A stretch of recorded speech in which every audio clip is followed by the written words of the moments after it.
Kai is completely losing it, trying to figure out what the hell is going on with his whole situation. He knows for a fact he died just a second ago, so he can't understand why he's suddenly a baby staring up at his parents, who are supposed to be dead. It's a lot to take in, and it hits him that time might have actually rewound. He looks over at the man by the bed and realizes it really is his dad, Akihiko. Kai can't believe time actually went back, and then his mom tells Akihiko to take care of Kai. Hearing his own name again confirms everything is the same, but someone interrupts the moment, calling out for Lord Shirakami. Akihiko looks back as an attendant tells him he needs to step back because the spirit summoning ritual is starting soon. Akihiko says he knows, but he's clearly having a hard time leaving. Kai just lies there wondering what kind of crazy ritual is about to go down, while everyone in the room gets into position, waiting for the ceremony to begin. Kai is completely lost, trying to figure out where he is and why the vibe in the room feels so heavy, while the men around him prepare for the ceremony. One of them tells Lord Shirakami he needs to get ready for what's coming, explaining how they have to stop these massive disasters caused by evil spirits that have been wrecking things since ancient times. And it turns out their solution is to let a spirit possess a newborn baby. Akihiko just sweats, looking totally sick, as they say they have no choice but to let the spirit satisfy its hunger. Akihiko can barely handle hearing it, but the priest keeps going, saying that they're the only ones who can pull this off because they're exorcists, which makes Kai's eyes go wide. He's just lying there trying to process the fact that these people are actually exorcists, but the talk gets even worse. The priest says world peace depends on this because the spirit they're summoning is Dalma, the strongest demon god out there, and if the ritual fails, humanity is basically finished. Akihiko says he understands, but he's clearly freaking out about the price they have to pay until the attendant tells him there's no more time. Akihiko just stands there looking crushed, holding Kai as the ritual begins. The vibe in the room gets even worse as the attendants warn Akihiko to step back, saying everyone near the baby will get dragged into the ritual, which forces Akihiko to hand Kai over to his mother. He apologizes through gritted teeth while she just looks up, totally confused about what's going on, but there's no time for explanations because the priest starts ringing the ritual bells, drowning out her questions with a loud chime, announcing to the room that they're officially summoning the demon god Dalma. Kai's mother just closes her eyes and holds him tight, so the exorcists take their positions around the bed and unleash a massive wave of energy that fills the whole area. Tears start streaming down the mother's face as she looks at her son, whispering how sorry she is, and she begs for his forgiveness, saying she's sorry for having to leave him behind like this. Kai is stuck wondering what she's even talking about, but then this thick black smoke starts swirling around him, and a voice starts talking from inside the darkness, sounding shocked that a little baby actually has a mind of its own. The voice says it doesn't really care though, because in a second, it's going to take over Kai's body completely. The black energy explodes outward as Dalma announces he's officially taking over, telling the baby to just watch as it happens. Kai is completely losing it, wondering who this guy even is, while this terrifying voice keeps echoing inside his head.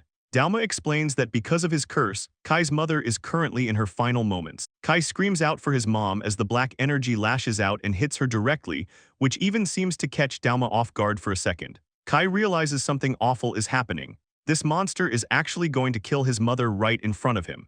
He's hit with this wave of grief because they just found each other again, and now he's being forced to lose her just like his past life. Moving on, people at a funeral talk about how tragic the whole Shirakami situation is, whispering about how the parents died saving some random kid, leaving 6-year-old Kai and his little brother all alone.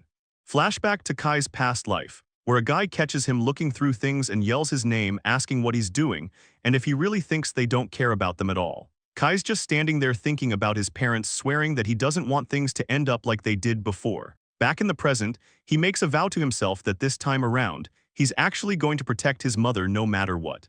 Dalma is completely shocked, realizing this tiny baby actually fought off his control. The exorcists standing around are losing it because they can feel Dalma's cursed aura just vanish into thin air, while Akihiko struggles to make sense of what's happening. One of his people calls out to him, but he's just trying to figure out the situation. He rushes over to Mayumi and asks if she and the baby are okay. She says she's fine, though she's confused about why he's there, but then he stops to check Kai. He can definitely feel Dalma's dark magic inside the kid, so the summoning was technically a success. Akihiko just stares in disbelief, realizing that the summoning worked, but for some reason the curse just didn't go off.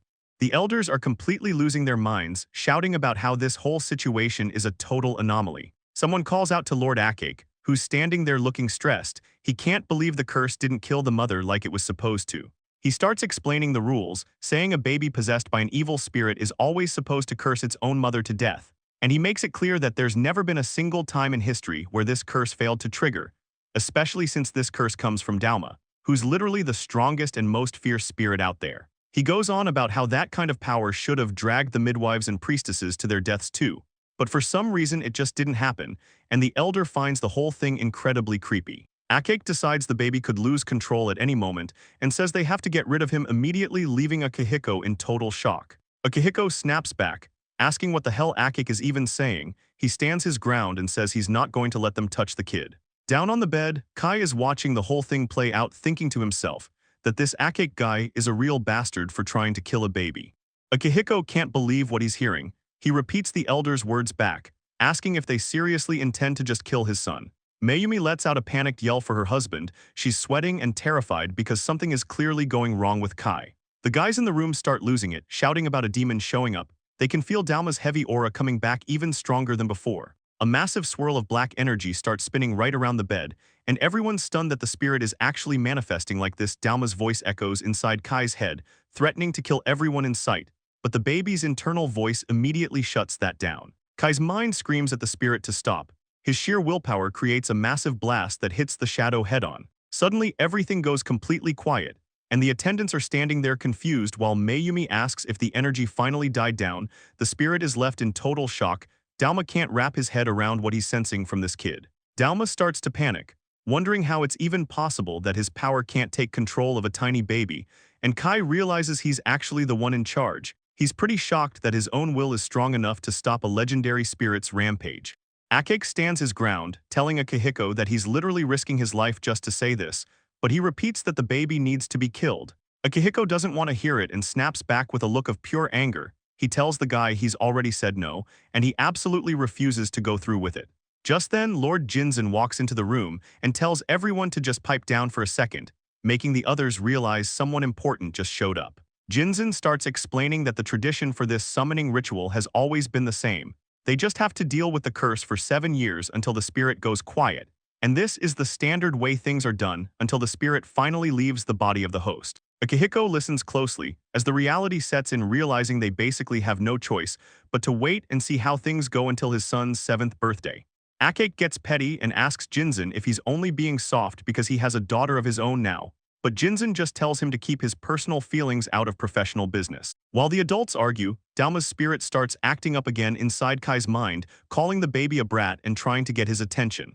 The spirit starts losing its patience and yells at Kai not to ignore him, saying he knows for a fact that the kid can hear every word. Kai just lays there looking annoyed, thinking to himself that this voice in his head is seriously starting to talk way too much.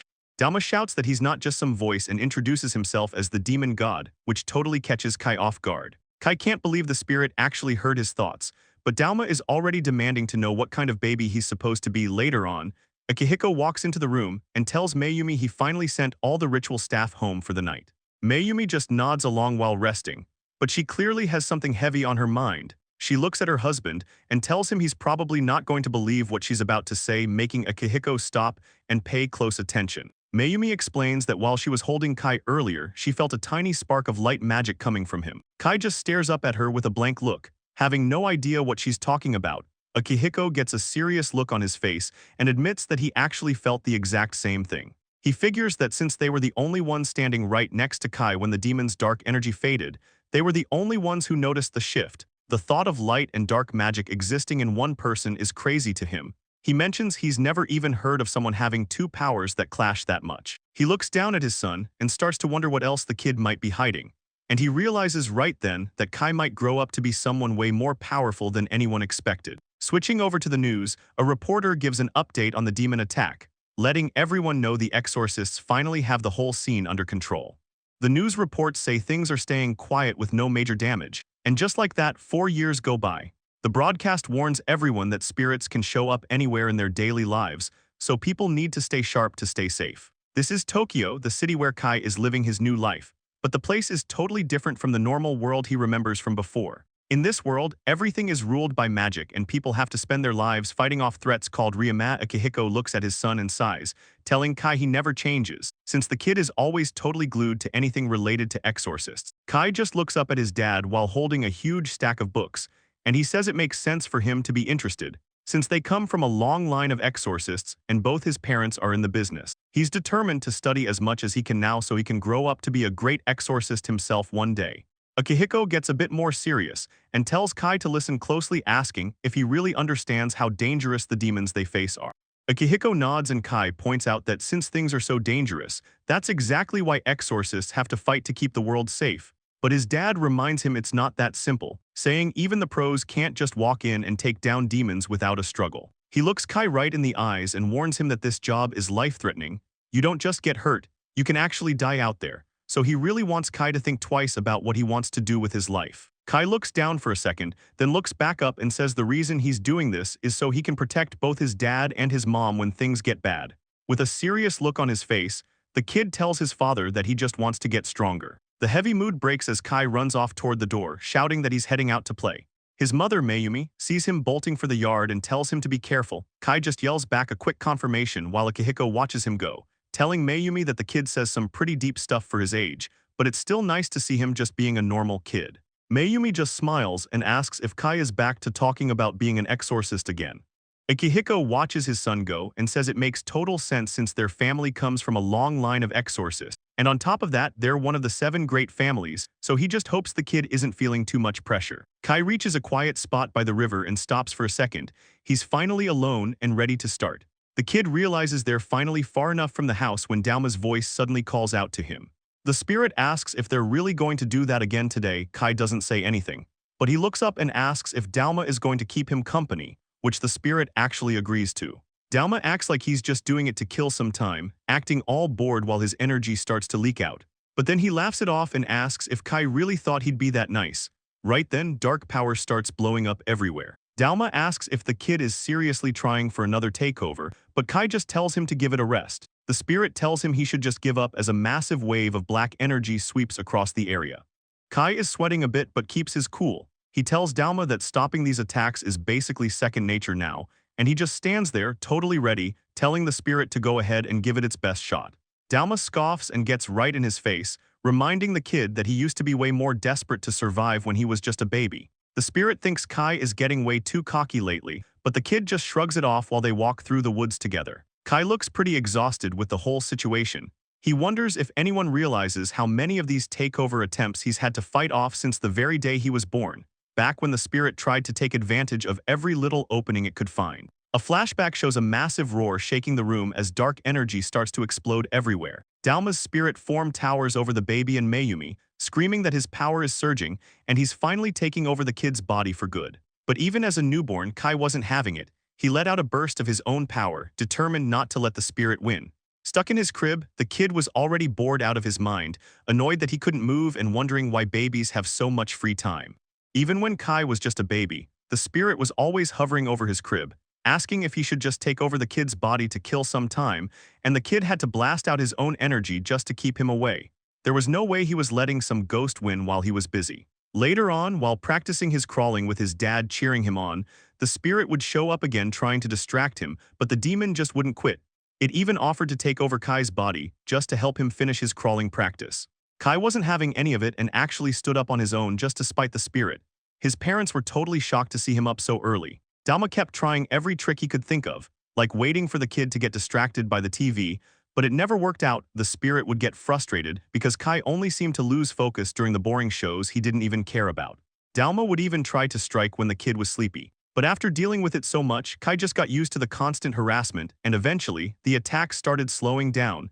The spirit wasn't trying to jump into his head nearly as often as before, making the kid let his guard down. He honestly thought he was finally safe from the constant threat, but that wasn't the case at all.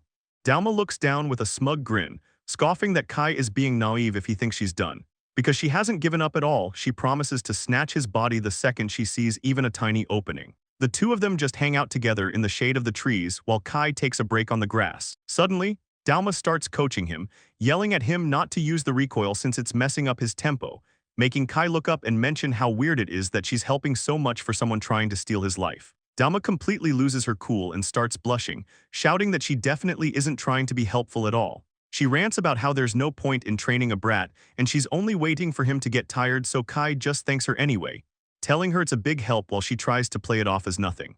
He looks down and gets a bit serious, saying he really appreciates having her around right now because truth is, he was starting to feel pretty lonely before she showed up. Dalma points out that Kai still has zero control over his magic, but he just wants to get stronger without worrying his dad, so he keeps his training a total secret. Dalma acts all annoyed, saying it feels weird to actually help a kid out, while Kai just finishes his sit-ups and jumps right into the next set of push-ups. The workout is starting to get brutal, and Kai admits the whole setup is getting to be a lot, especially since having Dalma hanging all over him makes things feel pretty awkward. She just brushes him off, claiming she's only doing it to put pressure on him so the training actually counts. But Kai tells her it's not pressure at all, it's just super distracting to have her that close. Suddenly Dalma grabs him and covers his mouth, telling him to stay quiet. Because Kai realizes they aren't alone, someone is hiding in the bushes watching his every move. Dalma looks out from the bushes and notices yet another surveillance Shikigami is hanging around, making her wonder who is sending them and what they really want. She explains to Kai that the attention is likely because he is such an incredible vessel. Not only did he skip out on the matricide curse during the ritual, but he's also holding off a total takeover by a demon god, which has to look crazy to any regular human watching. Dalma figures the person behind the Shikigami was definitely present at the seance. Kai admits the frequency of these spies is getting out of hand. They used to only show up every now and then, but being watched daily is becoming a real problem. Dalma casually asks if the big event is tomorrow, catching Kai off guard until she reminds him it's time for his official mana capacity measurement. Dalma thinks to herself that depending on how things go tomorrow, it'll be interesting to see Kai's reaction. He asks what she's getting at, but she just laughs and tells him to wait and see, leaving him totally in the dark. The next day arrives at the estate and everyone is gathered to go over the results of Kai's mana capacity test. The official sitting at the table looks pretty stressed. He says it's really hard to bring this up, but the test results actually came back as unmeasurable. Akihiko and Kai just stare at him, the news clearly catching them off guard. Kai looks up at the doctor, while Akihiko asks what unmeasurable is even supposed to mean. The doctor sighs and says he'll explain the process, reminding them that the testing liquid they use is designed to change color based on the mana levels in a sample. The colors usually shift from purple to light blue as the power increases, but he mentions that the highest rank, red, is only found in 1 out of 10 million people. The doctor points out the testing liquid and says that as they can see, Kai's reagent stayed completely clear, which makes things awkward. He hesitates before saying that, in other words, Kai's mana capacity is either extremely tiny or well, he just says it straight out. It means the mana level is actually 0. Kai stands there in total shock, his world falling apart while the doctor explains that mana is usually set by age 3 and almost never changes. Akihiko asks what that's supposed to mean, so Kai looks at the floor and asks if this means he has 0 talent for magic. The doctor can't even look him in the eye, and Akihiko tries to push for another answer, asking if there's any other possibility, but Kai has heard enough. He just turns and walks away, leaving his father calling out his name. He heads out onto the porch alone, looking pretty crushed as he stares at his own hands. He realizes that without mana, his dream of becoming an exorcist is basically dead, but then Dalma starts talking in his head. She says every single one of those people is totally wrong and that they're making a huge mistake, which gets a reaction out of Kai. He's not in the mood for her games and tells her to watch her mouth. Kai looks around the woods and asks if that Shikigami is back again. Dalma says he's right, but there's a lot more to it. She points out that whoever is behind this must have heard about Kai having 0 mana. Just then, a huge claw slams down right into the dirt as Dalma laughs a bit, saying the enemy really messed up by thinking they could just take them out that fast. Kai's eyes go wide when he sees it. Dalma explains that the Shikigami's master is already making moves, and now a massive beast is standing right over him. Kai is totally shaking and asks if this thing is really a spirit demon, but Dalma stays calm. She tells him that his father actually understood what was going on way better than Kai thinks. She starts to explain what that unmeasurable test result really meant, but Kai tells her to shut up because he's a bit busy staring down a monster. He can't believe a spirit demon just showed up on their family property like this, so he asks her what she meant by that result earlier. Dalma doesn't answer with words, instead she just reaches out and grabs his face. She tells him that right now is the moment he's finally going to see how much power he's actually got. Kai is totally confused, feeling something strange all over his body like something hot is moving through his veins.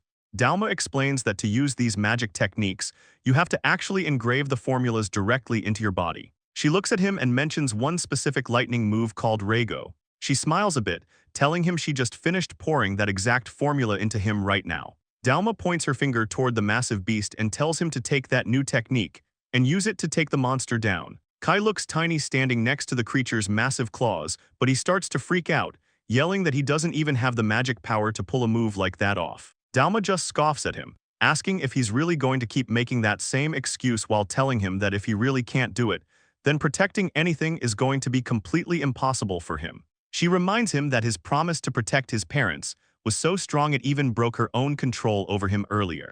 Kai stands there looking pretty shaken up while Dalma gets in his head, asking if his resolve to save his family is really that weak. She tells him to quit with the excuses, and he finally locks in thinking about his parents and everything he needs to protect. He decides to give it everything he's got left and focuses all his energy into one spot, calling out for his lightning technique, realizing he's got no other choice. He jumps in and lets loose a massive thunderclap move that completely wrecks the area.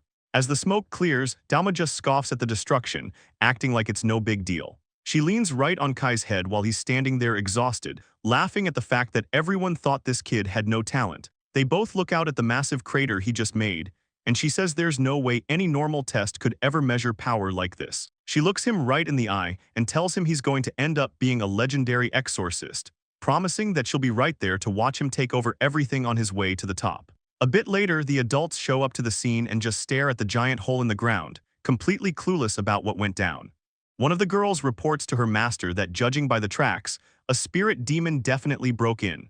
The adults just stand there looking pretty stressed out by the news, and the man stares at the crater with a cold sweat. He says the level of destruction is so insane that he can't believe a single demon could have done all this on its own. Meanwhile, Kai is hiding out by a massive tree to keep a low profile. Dalma just floats right next to him, totally relaxed while she asks why he's even bothering to hide. She thinks his parents wouldn't have a problem with his power and starts poking his cheek to mess with him. Kai snaps back that there would definitely be a problem. He says making them worry would be the least of his concerns and tells her to stop poking him already, but back at the scene, Kai's father is deep in thought. He thinks about how they called the power immeasurable and is clearly stunned that his kid is actually this strong. Kai walks away looking pretty down, wondering to himself if everything is really going to be okay after that display. Dalma looks at him and says that if he was so curious about how they'd react, he should have just stayed there to see it for himself. Kai looks away and admits it was just way too uncomfortable to stick around. Right then, he hears someone calling out his name. It's his mother, asking if he heard that massive explosion just now. She has no idea what he did and just wants to know if he's okay. Akihiko shows up and tells Kai that there was a massive scene out in the yard, which makes him ask about the explosion his wife was talking about. Kai just plays dumb, acting like he has no clue, so Akihiko just smiles and says he hadn't heard anything about it yet. Kai listens as his dad explains that the whole place is in an uproar over how bad the situation is, noting that the danger has managed to get way too close to their home. He looks down and says they really can't afford to keep their guard down anymore, meaning they can't keep putting off the choice about Kai becoming an exorcist. Akihiko decides that they should start his special training as early as next week. Kai is shocked because he remembers failing his mana test and can't believe his dad is serious. Akihiko just looks at him with a straight face and says he's going to ask him one more time if he's ready. Akihiko stands over Kai and asks him straight up if he actually wants to be an exorcist, the question hanging in the air while a few days pass by. Now at the training hall, the spirit girl leaning on Kai's head just looks around, sounding totally impressed. She thinks to herself that a family this big having their own dojo right at home is exactly what she expected. But she notices Kai is looking pretty stiff. She asks the kid what's up with him, sensing his energy is a bit off as Kai looks away and admits he's actually feeling some nerves. The spirit doesn't get it, asking why he's so tense when he's finally starting the training he wanted, so Kai just mumbles that anyone would be nervous in his shoes. Right then, Akihiko calls out to him to get his head in the game because there's a woman standing there ready to go. Akihiko introduces her as the instructor, and she tells Kai her name is Kagami, which really throws Kai for a loop. He looks at his dad and tells him he totally expected Akihiko to be the one teaching him personally. But Akihiko explains that because Kai is a Yorishiro child, he needed an expert. He wanted someone who actually knows how to handle that specific power, and mentions that teachers with that kind of experience are incredibly hard to find. He tells Kai it took a lot of work, but he finally tracked Kagami down for this. Kagami stands ready with her gear, looking calm as she prepares for the lesson. Akihiko turns to his son, calling out to him, catching the kid's attention just as they're about to get started. Before leaving him to the training, Akihiko kneels down and hands Kai a small object, telling the kid he needs to keep it on him, a small gift to carry while he learns. Kai takes the cross-shaped item and asks what it actually is. Akihiko just shrugs it off a bit, telling him it's basically just a lucky charm. Akihiko looks at him seriously and says the charm is proof that he's always watching over him. He tells Kai to give it his all, making sure the kid feels supported before the real work begins. The words clearly hit home, leaving Kai looking pretty surprised by the sudden gesture.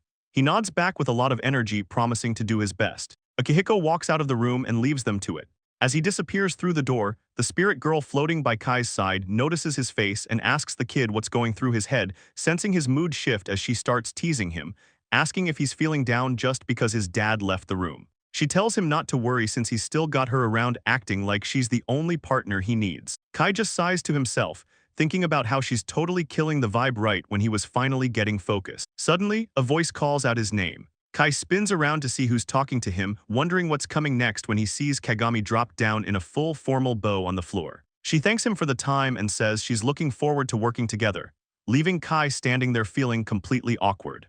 Kai stands there completely frozen, barely getting a word out while his spirit partner watches the whole thing, thinking to herself how Kagami's formal bow is actually pretty perfect. The kid starts to panic, telling his new teacher to please get off the floor and stand back up. He's totally losing it because a grown adult is bowing that low to him. Kagami stays down though, nervously asking him if he's actually sure it's okay for her to look at him, which Kai quickly confirms since the whole situation is just weird. She says she understands, looking incredibly stressed out and sweaty as she finally starts to pick herself up off the ground, though she still keeps her distance. She addresses him with a super formal title, sounding way more like a servant than a teacher. Kagami hugs her arms and looks away, telling him he should just go ahead and enjoy himself, leaving Kai standing there wondering what that's even supposed to mean. He finally speaks up and asks her to explain what she means by going ahead, really hoping for a normal answer when she tells him straight up that she's basically just a punching bag for him. Kai just repeats the words back, sounding like his brain just short-circuited. She starts explaining it like a dictionary,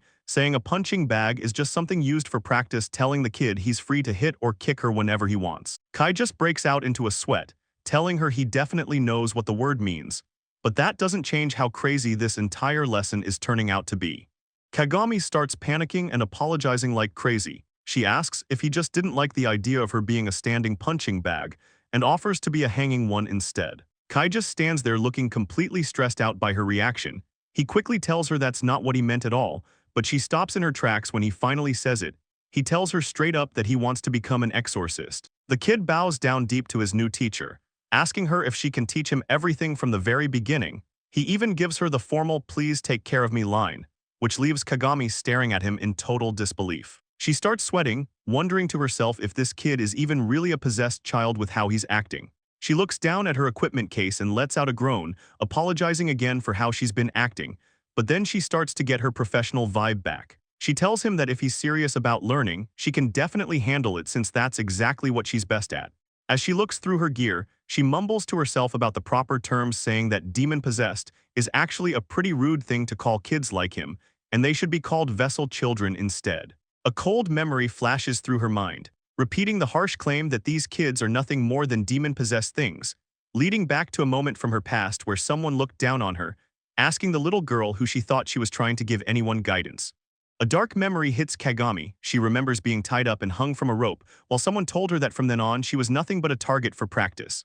She can't help but think back to all the miserable things she had to go through because of the possessed kids she worked with, like one time when a kid stood over her and asked to do something gross, then casually threatened to kill her if she didn't let him. It gets worse as she remembers the constant humiliations, like another kid running around all happy, shouting about playing soccer while he used her as the actual ball. She reminds herself that she can't drop her guard for a second, especially since the spirit inside Kai is the legendary demon god Dauma. She looks down and tells herself that there's no way she can get soft now. She's got to stay sharp and focus entirely on the real reason she's here. She grips her equipment bag tight, shaking off the past so she can get to work. Kagami shifts gears and starts the lesson Kai asked for. She gets out a whiteboard and tells him she's going to explain the three main pillars of being an exorcist: mind, technique, and body. The two of them sit across from each other on the floor as she holds up a diagram, asking the kid to pay close attention to the section on physical training. She explains that even though exorcists mostly use magic to fight,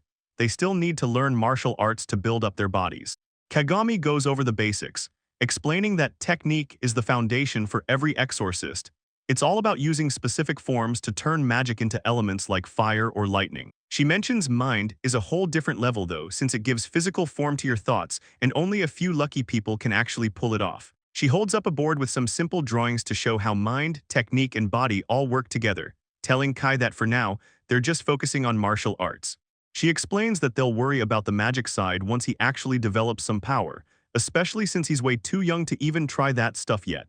Kagami asks if he has any questions so far, and Kai's hand shoots up before she can even finish. She's a little surprised by how fast he reacted and asks him what's up, only for the kid to start geeking out. He tells her he's dying to see some real sorcery in action, and he's so hyped that Kagami just can't say no. She rolls up her sleeve and tells him she'll give him a quick demo since he's so interested, then she focuses on her hand. She calls out a fire technique named Hot Arubai, and a small flame sparks right up on her fingertips. Kai completely loses it. He starts shouting about how cool it is and zooms around her so fast she can barely keep track of him. He gets right up in her face, asking if that's real fire and how the magic even works, leaving Kagami feeling a bit overwhelmed by his energy. Kagami looks at Kai and tells him he's a pretty wild kid. She finds it funny he's so impressed by her tiny flame, especially since he pulled off a way bigger spell just a few days ago, so she puts her hands on his head and explains how it works. She tells him that once a spell is put into your system, the formula is basically part of your body, which means you can use it as much as you want. Kagami starts thinking to herself that she can't just go around testing out huge flashy spells over and over. She gets a weird feeling and hopes the kid isn't planning anything crazy, but then Dalma pipes up in Kai's head, asking if he's just scared of failing. Kai starts sweating, trying to tell the spirit that's definitely not what's going on, and he finally just asks Kagami how he's supposed to actually do this stuff. He looks pretty lost, so Kagami tells him to just wait a second and she'll explain everything. She gives him a focused look, wanting to make sure he gets the basics down before they move on. She explains that for these techniques, there's a textbook for every single move. She shows him a thick book on the floor and tells him it's called the Tome of Techniques, but Kai is a bit confused and asks if he's just supposed to sit there and read it. Kagami shakes her head and tells him that's not it. He just has to touch the book to get started, because once he touches it, the spell's formula flows right into his body. From that point on, it's all about doing image training until he can actually cast the spell himself, though she warns him that while it sounds like a piece of cake, the image training is actually the toughest part of the whole process. Kagami looks at the book and warns Kai that training isn't everything. If someone doesn't have the right talent for a specific spell, they might never actually be able to pull it off, and Kai realizes this is the normal way people learn magic. He starts thinking about how Dalma did things differently for him the other day, and figures this is just how it goes for everyone else, so he gets this little smirk on his face. He thinks to himself that this is his perfect shot to finally show up Dalma and prove what he can do, so he reaches his hand out over the open spellbook, feeling the energy around it as he gets ready to start. Kagami explains that the formula inside this specific book is for that firefly spell she showed him before. Kai listens closely while staring at his palm. He tells himself to watch closely because he's not scared at all. He tells Kagami he's ready and that he's going to give it his best shot right now, so Kagami tells him there's nothing to worry about while he focuses. He puts his hand out and calls for a fire technique, thinking this is his big first step toward actually becoming a real exorcist. He shouts out the name of the spell, Hot Arubai, but nothing happens, and Kagami just starts cracking up. She teases him for acting so confident like he was going to nail it on his very first try, and Kai gets all flustered and tells her to knock it off because she's making him feel embarrassed. Kagami stands there in total shock, wondering how she can't even use her own sorcery anymore. While Kai nervously tries to get her attention, he asks if she wouldn't mind teaching him the trick to getting it right, and Kagami quickly snaps out of it, promising to show him. The sun stays high over the training hall as birds fly past the trees outside, leaving the two of them alone in the quiet room to keep working on the lesson for the rest of the afternoon. Kagami eventually points out that he's been stuck on the same exact spell for hours now, and she tells him he's probably exhausted and should probably take a break soon. But as she tries to wrap up the training for the day, Kai immediately stops her and says no, he insists he can keep going and just needs a little more time to figure it out. He looks pretty worn out and sweaty, but he begs her to let him keep trying just a bit longer. So Kagami starts to realize she was wrong about him, while Kai sits there thinking about how he really thought magic would be a lot easier than this. Kai looks at his hand, feeling like he's just no good at this. The image of the spell is right there in his head, but he just can't grab hold of the power yet. He slumps down on the floor, admitting he's getting a little anxious. He's even starting to think he might not actually have any talent for magic. Kagami stands over him and says she probably shouldn't have to explain this to a kid from the Yorishiro family. But she points out that normally, even for a full-grown adult, mastering a first yaojutsu takes a massive amount of time. And it's even more common for a child to take days, weeks, or even months depending on how hard the technique actually is. Kai realizes that with the tiny bit of practice he's done so far, he's nowhere near where he needs to be. He gets fired up and tells her he's going to work way harder than before, promising that while mastering it in just a few days might be impossible, he's going to get it down in a few weeks or as soon as humanly possible, while Kagami just watches him with a surprised look. He clenches his fist with a smile, telling her that thanks to the tips she gave him, he can finally feel himself making some real progress. Kagami looks completely caught off guard as Kai keeps going. He says he's going to practice just a bit more today, but then he notices the time and realizes it's already gotten way late. Kagami just stands there with a dark look on her face, so Kai tells her he'll take it from here and practice on his own. He suggests she should just head home and give it a rest. She starts to walk away but stops and asks him why he doesn't just show his true colors already, making Kai stop in his tracks.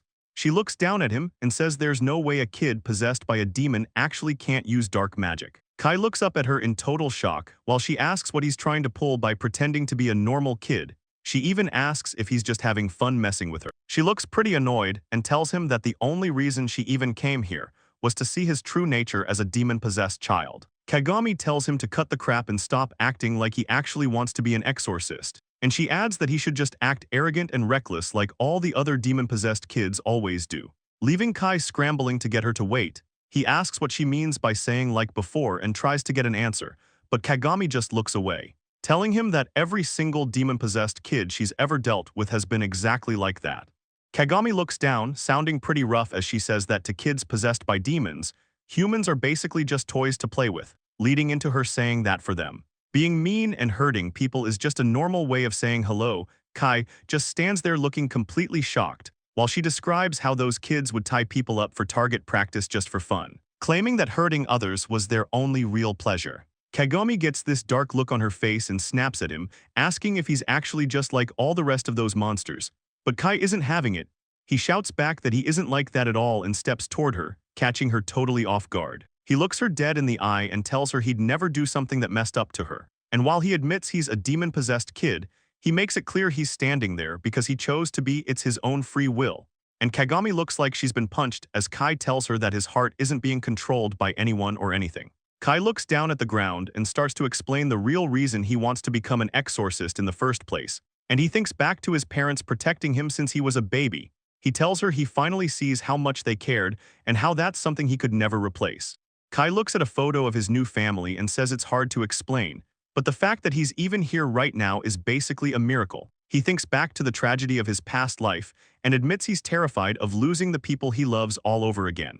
Because of that fear, he tells Kagami that he's determined to get strong enough to protect his parents, and he makes it clear that he absolutely refuses to let them be taken away from him this time around. Kagami looks down, clearly struggling with what she's hearing, and asks him what he's even talking about. She wonders how she's supposed to believe that he's any different from all the other dangerous vessels she's seen before. Kai doesn't back down for a second and tells her straight up that he's going to prove it to her. He stands his ground and makes a huge promise, telling her that he's going to protect her to the very end, and he says he'll stand against any evil that tries to hurt his family or anything else he holds dear. Kagami looks completely stunned as he looks her right in the eye, promising to protect her even from the evil that treats her unfairly. Dalma just scoffs at him, saying that's some pretty big talk for a little kid. She asks if she's supposed to be part of the evil he mentioned, making Kai freak out and try to explain himself. But she decides to just drop it and asks how much longer he plans on wasting time standing there. Dalma tells him that with the kind of power he has, mastering sorcery shouldn't even take him that long. And she claims he should already be able to use a move called Hatarubai, which leaves Kagami completely floored. Dalma tells him to think back and remember how he managed to fight off her domination and even pull off that Rego demon art a few days ago. She asks him what that one specific feeling was that he was holding onto in his heart back then. Kai finally gets what she's saying and thanks her as he gets ready, and he looks right at Kagami, asking his master to just watch what he can do. Kai thinks back on the promise he made to keep everyone safe, seeing this moment as the ultimate proof of that. He reaches out and focuses, calling for a fire technique to manifest in his hand. He shouts the name Hatarubai and lets the energy fly, while Kagami stands right behind him watching the whole thing unfold. Kagami can't even believe what she's seeing, wondering if this kid really just mastered sorcery in a few hours, but what really trips her out is how his power doesn't have a single drop of dark magic mixed in. She realizes there's something even crazier about the feeling she's getting from his flame. It's a legendary attribute that hardly ever shows up, even in the elite exorcist families, maybe once in a few centuries. It hits her that this is light magic, the only power that can actually counter dark magic, and time jumps forward to Kai practicing a water technique called flowing water. He realizes it's already been a year since the day he first got his hands on his demonic arts. Kai finishes his practice move with a huge splash, and Kagami watches closely. She calls out to him, letting him know his power and control are really coming along. Kai stops and looks back at her, thanking her for the training. He's clearly putting in the work, but he's 5 years old now and still going through this intense training every single day. He's fully focused on becoming a top-tier exorcist under her guidance, so Kagami tells him to keep this pace up as they start heading back. Kai gives her a quick shout back to agree, but then he stops for a second and looks at his hand, feeling like something is just a bit off. Suddenly, Dalma drops an upside down right in front of his face. She teases him for looking so miserable, which freaks Kai out since Kagami is standing right there. He starts yelling that he'll do his best just to cover up the fact that he's talking to a spirit only he can see. Dalma just gives him a casual greeting, but Kai loses it and whispers for her to stop jumping out of nowhere like that. He turns back to Kagami and awkwardly asks if he can take a tiny break. Kagami just stands there looking confused while Dalma floats around, and Kai just sighs to himself, thinking about how much of a headache this whole thing is turning out to be.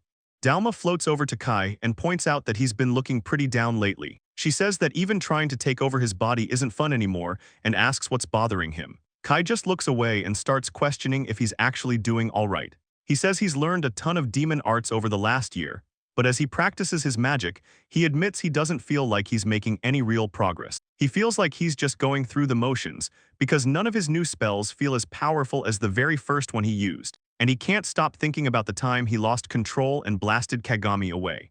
Dalma tells him that if he can't even handle her magic, he's never going to survive a real fight against a demon. Kai sits there silently, worrying that if he stays this weak, he won't be able to protect his parents. He starts thinking about his past life and how his parents died right after his 6th birthday. Looking at a memory of them, he tells himself he has to stop that from happening again in this world, no matter what. Kai stares down, thinking about how there's only 1 year left, the clock is ticking, and he's getting anxious because he isn't seeing the results he wants. Dalma tries to get his attention, calling out to him twice just to get him to look up. She leans over and asks if he's even listening. Kai jumps a bit and apologizes for zoning out.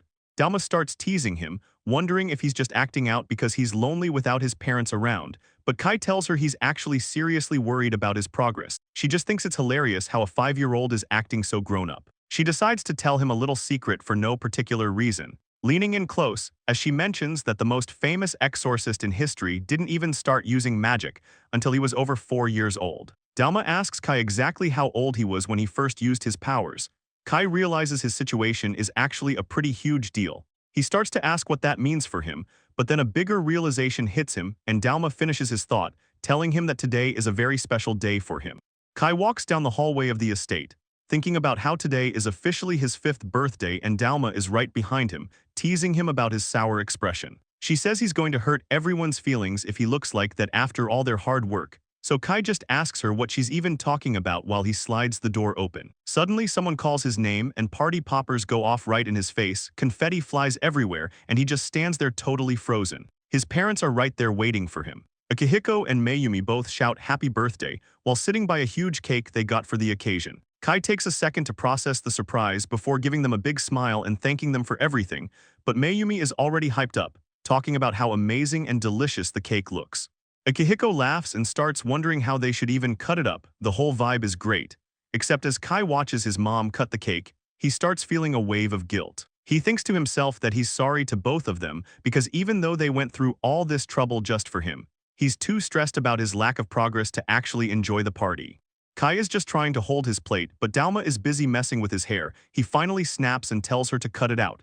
Dalma doesn't care though, she just yells at him to hurry up and start eating. Apparently, she's been waiting an entire year for this cake. Kai looks back and brings up how she was rolling around on the floor like a crazy person during last year's party, and Dalma just starts chanting about the cake. Kai realizes there's no stopping her, so he finally gives in and says they should just eat. As soon as the food hits, Dalma starts squirming on the floor from the sugar rush. Kai watches her and notes she really has a thing for sweets. She shouts that it's not just sweet, it's a literal masterpiece. Meanwhile, Kai stays quiet and just takes a small bite of his own. Even though the cake tastes amazing, Kai still can't shake the heavy feeling in his chest. It's like he can't even enjoy the moment because Dalma stops her celebration for a second to look at him. She asks why he isn't savoring the food more. Kai tries to claim that he is actually enjoying it, but she doesn't buy it. She asks why he's still making such a depressing face then. She asks him if he's so terrified of losing what he has that he's totally lost sight of everything else. Kai just stands there, unable to answer.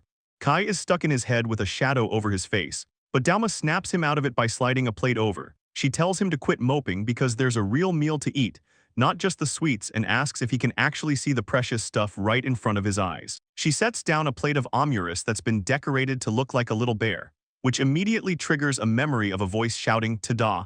and presenting a bear-shaped meal just like this one. Looking at the plate, a woman from Kai's past life asks him to forgive the weird shape of the food. Kai just stares at it wide-eyed as she promises it still tastes great. Kai remembers how both his parents were always working, so his mom almost never had time to cook. To him, his grandmother was the one who usually provided the taste of home. But on this day, he was completely shocked and asked if his mom actually made this bear-shaped meal for him herself. His grandmother just laughed and told him that his mom really did work hard to make it special for him, while his mother stood there smiling, admitting it was a little clumsy but doubling down on the fact that it was going to be delicious. His birthday was the one exception where she'd go all out. Just seeing her effort made him so happy back then. And back in the present, he finally shouts that it's delicious before he starts shoveling the food into his mouth, finally letting himself enjoy the moment. Back in his memory, Kai's mom smiles and asks if he was really that hungry, as he yells out about how good the food is and tears up from the taste, holding out his spoon and asking for seconds. Akihiko warns him to slow down before he chokes, but it's too late. Kai starts gasping for air, so he starts coughing his lungs out while Akihiko just sighs and tells him he saw this coming. Someone suddenly slides a cup of tea over and tells him, "Here you go." Kai looks up, totally surprised by Kaiomi showing up out of nowhere. Mayumi admits she didn't even notice her there, but Kaiomi just gives a quick no and keeps serving. Moving to the table, Mayumi thanks their host for the invite, but feels a bit bad because she couldn't prepare anything to bring. Kaiomi tells her to just let her handle the service as she pours more tea for everyone. Akihiko waves it off, saying he's the one who invited them on a whim anyway and thanks them for joining him. He turns to Kagami and tells her he's truly grateful for her looking after Kai during his training sessions. Akihiko explains that since Kai is a Yorishiro child, they've had to keep him away from the outside world, and adds that the kid hasn't really had the chance to talk to anyone besides his own family until now. He tells Kagami that's why he's so glad she's decided to stick close to Kai, asking her to keep looking out for him, while she simply agrees and says she'll do just that. She bows her head low and promises to keep a close watch on the young master. But just then a baby starts crying loudly from across the room, catching everyone's attention as Mayumi stands up to check on him. She leans over the little guy and asks if he wants to celebrate his big brother's birthday with them. The baby, Meguru, just lies there staring back at her while everyone gathers around. Kai walks over and asks his mom if he can have a turn holding his little brother.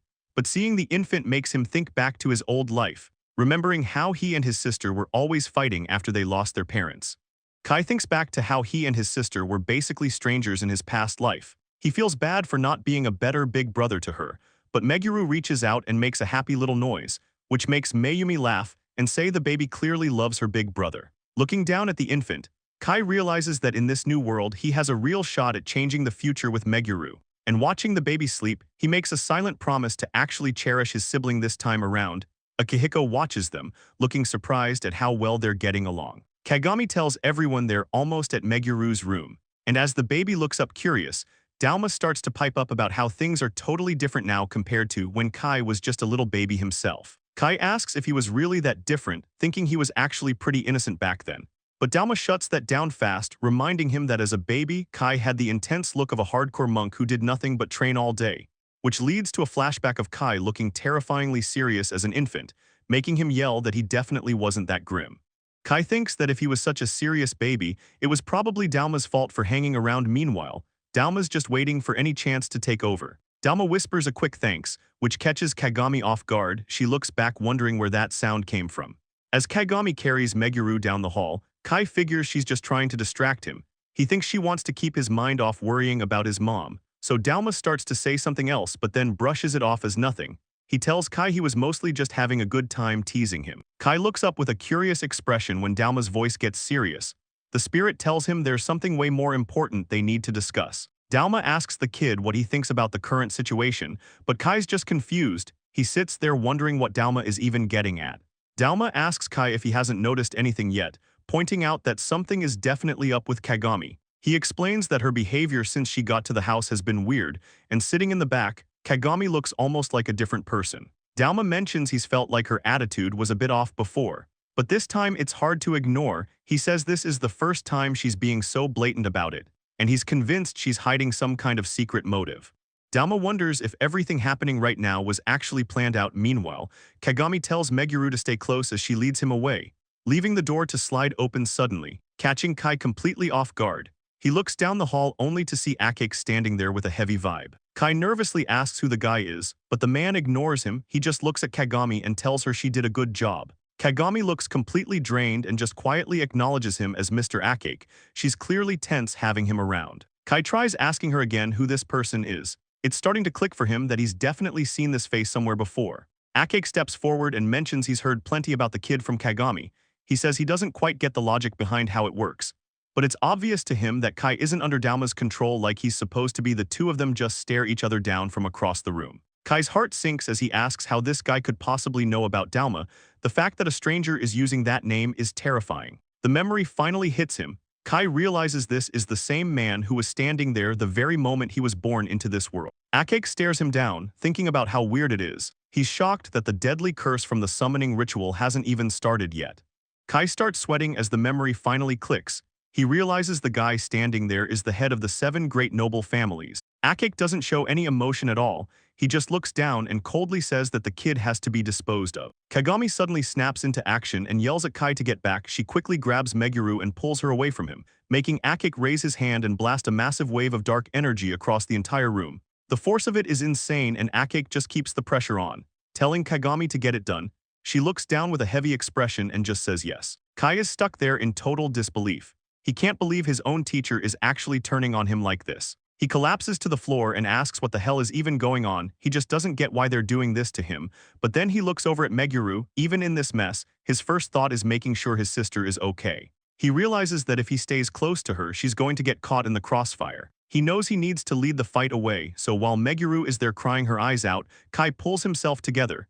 He gets into a stance and gets ready to drop a fire technique. Kagami doesn't hold back and drops a massive flame vortex. The fire spirals out with insane force and completely levels the area, leaving Kai face down and broken on the scorched floor while Kai can barely find the words to speak. Kagami looks away and coldly asks if he wants her to just kill everyone all at once. She gives in and says very well, prepping another hit. Kai finally gets it, realizing Akake is actually fine with murdering a child. He's on the ground crying from the pain and feeling totally terrified. A voice inside his head starts yelling at him to get up right now. The voice warns him that the next hit is going to be fatal. Kai is fading out, only able to think about the fact that he's going to die. He stares at the ground wondering if he's really going to die again.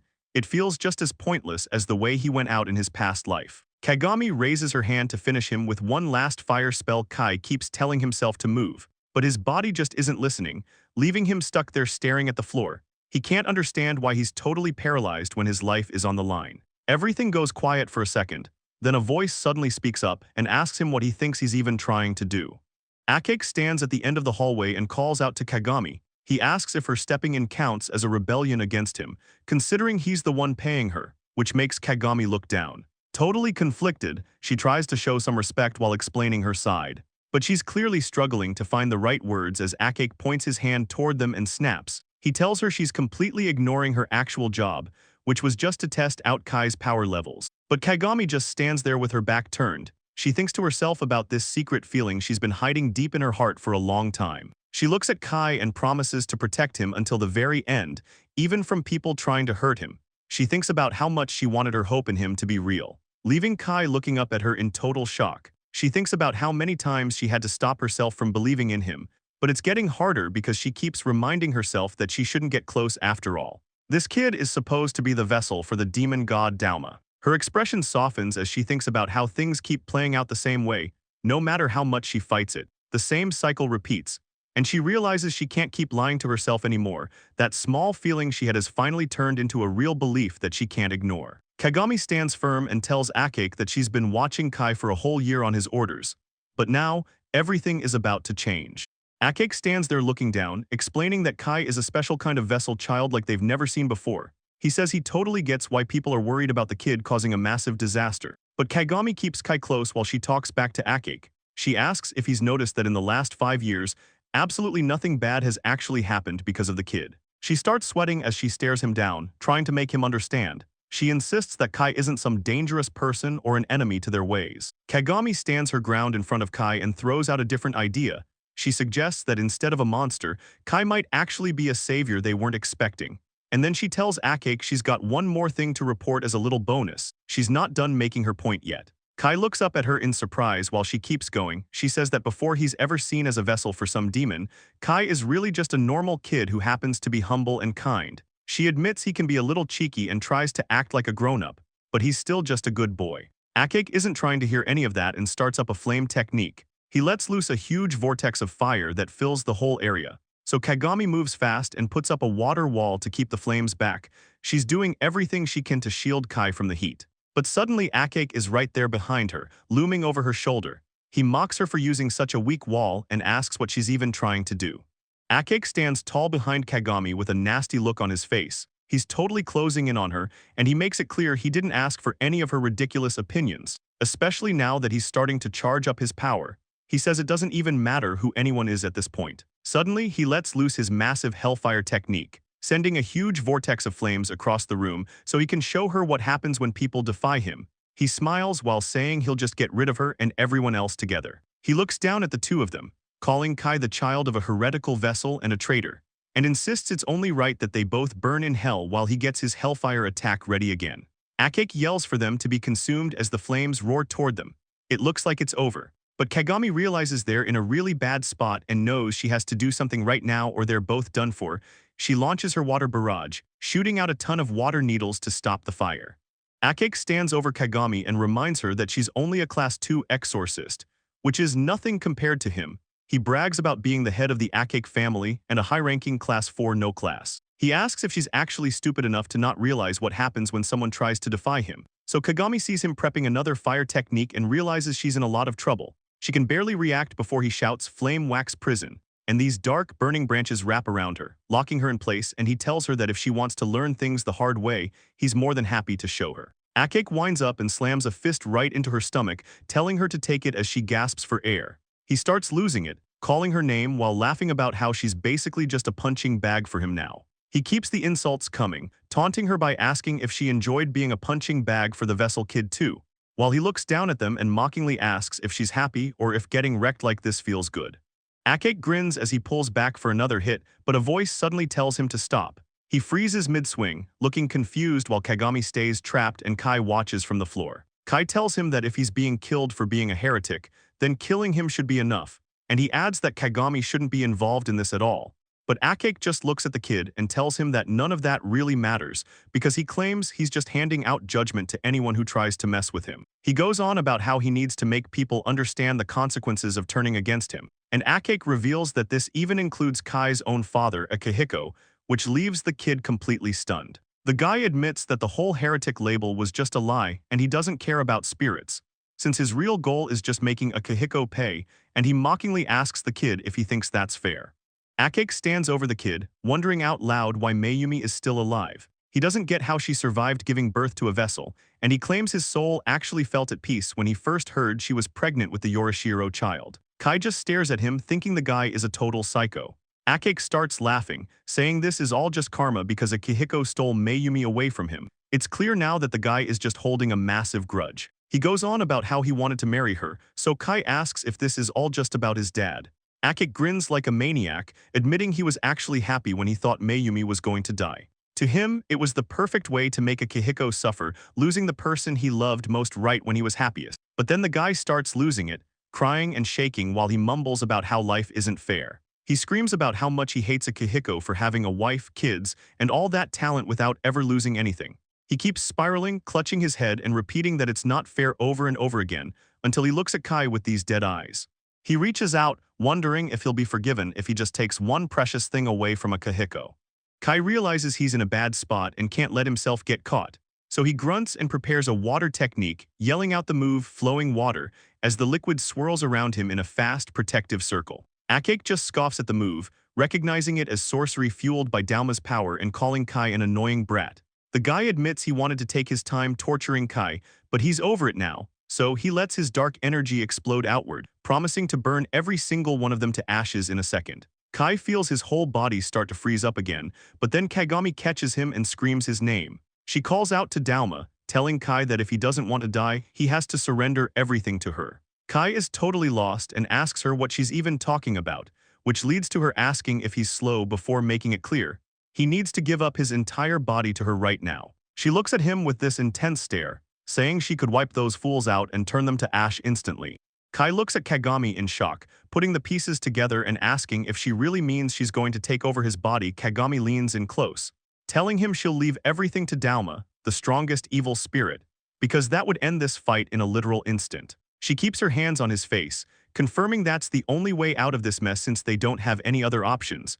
But then Kai looks down at little Meguru, who is just sobbing and shaking in his arms while everything falls apart around them. Kagami is struggling on the ground, barely holding on as she begs Kai to just run away and make sure he stays alive. She tells him he needs to do it for the sake of the things he cares about most, the things he's supposed to protect. Kai takes a second and quietly thanks Dalma for everything, showing he's ready to do what needs to be done.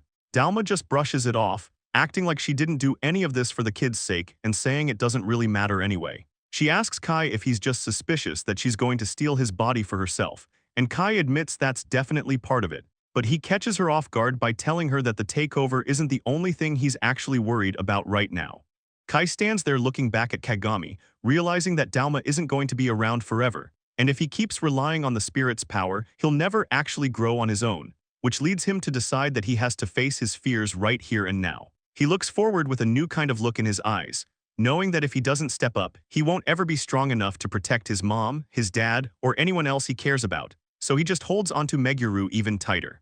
Akake just looks down at him with this nasty grin, asking the kid what he's even muttering to himself about. He starts laughing, asking if all that talk is just a front to hide how scared he is, and then calls the whole thing pathetic. Akake leans in, saying that being pathetic is actually what's going to make a death like this look even better when it's over. And he keeps mocking the kid, telling him he's clearly scared to death and asking in a baby voice if he's feeling frustrated right now. Suddenly, the guy lets loose a massive flame art called Great Hellfire, sending huge waves of black flames tearing through the entire room. Akake just laughs like a total maniac while the fire rages, yelling out that this finally serves Akihiko right for everything. He stands there in the middle of all the chaos with a crazy look on his face, shouting that they're finally even now. Akake is completely losing it, looking totally shocked as he shouts that there's no way this can be happening, but Kai just stands there looking dark and determined, holding onto Meguru while telling the guy he's going to let that move stand. Akake is sweating and looks terrified, demanding to know how a little kid like Kai could possibly be using a technique like that. It turns out the power he's seeing is actually the divine spirit arts used by the exorcist, and it's tearing right through everything. This reminds Kai of a lesson from back in the day when Kagami was explaining a special technique called Hakujutsu, which she described as a move that takes the feelings in the caster's heart and gives them a physical form. She explained that people with real talent can actually put their heart inside their magic to change its entire shape. And once they do that, it becomes a powerful weapon that's totally unique to the person using it. Back then, Kai just looked at his hand, trying to wrap his head around the idea of magic actually changing its shape. But Kagami wasn't done yet, warning him that there's one major catch when it comes to using Hakujutsu. Kagami keeps the lesson going, telling Kai that once the mental image of his magic is set, it can't ever be changed again. So she tells him that if he's going to try and pull this off, he has to be 100% sure about what's in his heart first. But then she adds that most people who end up using these soul arts don't actually do it on purpose, explaining that it's more like they're being guided toward the technique rather than just deciding to learn it. It all comes down to the idea that the heart is what really leads the way. And for Kai, right now is the moment where he finally has to let his own heart take over. Akake is stumbling back in total disbelief, yelling that it has to be a lie because there's no way a little kid should be able to use a spiritual art. But he starts sweating even harder when he realizes it's not just the pressure that's crazy, it's the actual vibe he's getting from the move. Kagami is still on the ground looking pretty beat up, but she confirms what the guy is sensing: this magic doesn't fit any of the 5 normal elements. Kai stands his ground while protecting his brother, using the legendary light element that only the heroes of the past were ever able to touch. Kagami is still down for the count, but she manages to tell Kai that a legendary power from the world's soul is living inside him. And as Kai holds his brother tight, he realizes he's actually using light element arts, shaping his very soul into a wall, but Akake just starts cracking up, mocking Kai for having such a boring side character ability that looks totally plain. Kai gets pretty annoyed and tells the guy to shut it, saying it doesn't matter if the move is plain or not. While Kagami looks up and explains that this art is actually Kai's deep need to protect people turning into a real power. She looks right at him and says she thinks his power is actually wonderful, so Kai thanks her. But she just sighs and says she isn't really a teacher anymore after what happened. Kai isn't having any of that and tells her she's wrong because she's still a teacher to him, even as she groans in pain. Then he turns back to the fight with a look of total focus, asking her to just watch while he shows off what she taught him. Akake starts losing his mind, screaming about what kind of results a little kid could possibly show him. Akake yells at Kai not to get cocky just because he can use soul arts, saying a brat like him is no match for real combat experience, and he launches a massive flame spear attack straight at Kai, who just stands there taking the heat. Akake thinks it's pathetic that Kai has a soul art that can only be used for defense, but Kai moves in a blur, taking advantage of that split second to reposition, while Akake is convinced that if he can just land one direct hit, the fight will be over. Kagami can't believe what she's seeing as Kai stands his ground holding his brother. And Akake realizes with a shock that there's another invisible wall right in his path, making him stumble back in total confusion, asking when Kai even managed to set all this up. He groans as he hits yet another wall behind him, realizing he's being boxed in, and he starts losing it because every way he tries to move is blocked off, leaving him completely trapped. Akake is losing his mind inside the barrier, frantically looking for a way out and screaming about how this is even happening. Kagami just watches the guy freak out with a smug grin, laughing and calling him a total idiot for thinking the walls were only meant for defense. She tells him to actually use his brain for a second, because it's pretty obvious that isn't the case. Kai stands over him while he's down on the floor, and just then Akake starts panicking even more, yelling at Kai to wait and asking what he thinks he's doing to the head of a great name family. He tries to act tough, warning Kai that if a demon-possessed outcast like him actually lays a hand on a noble, he'll definitely be labeled as a threat to society and executed. He's trying to scare the kid off, but he keeps going, bragging about how the Akake family is famous and has powerful allies all over the world. He starts laughing from the floor, telling Kai to think about who's really the one backed into a corner here. As Akake rants about the logic of a possessed child attacking him, Kai's expression turns ice cold, ready to end this.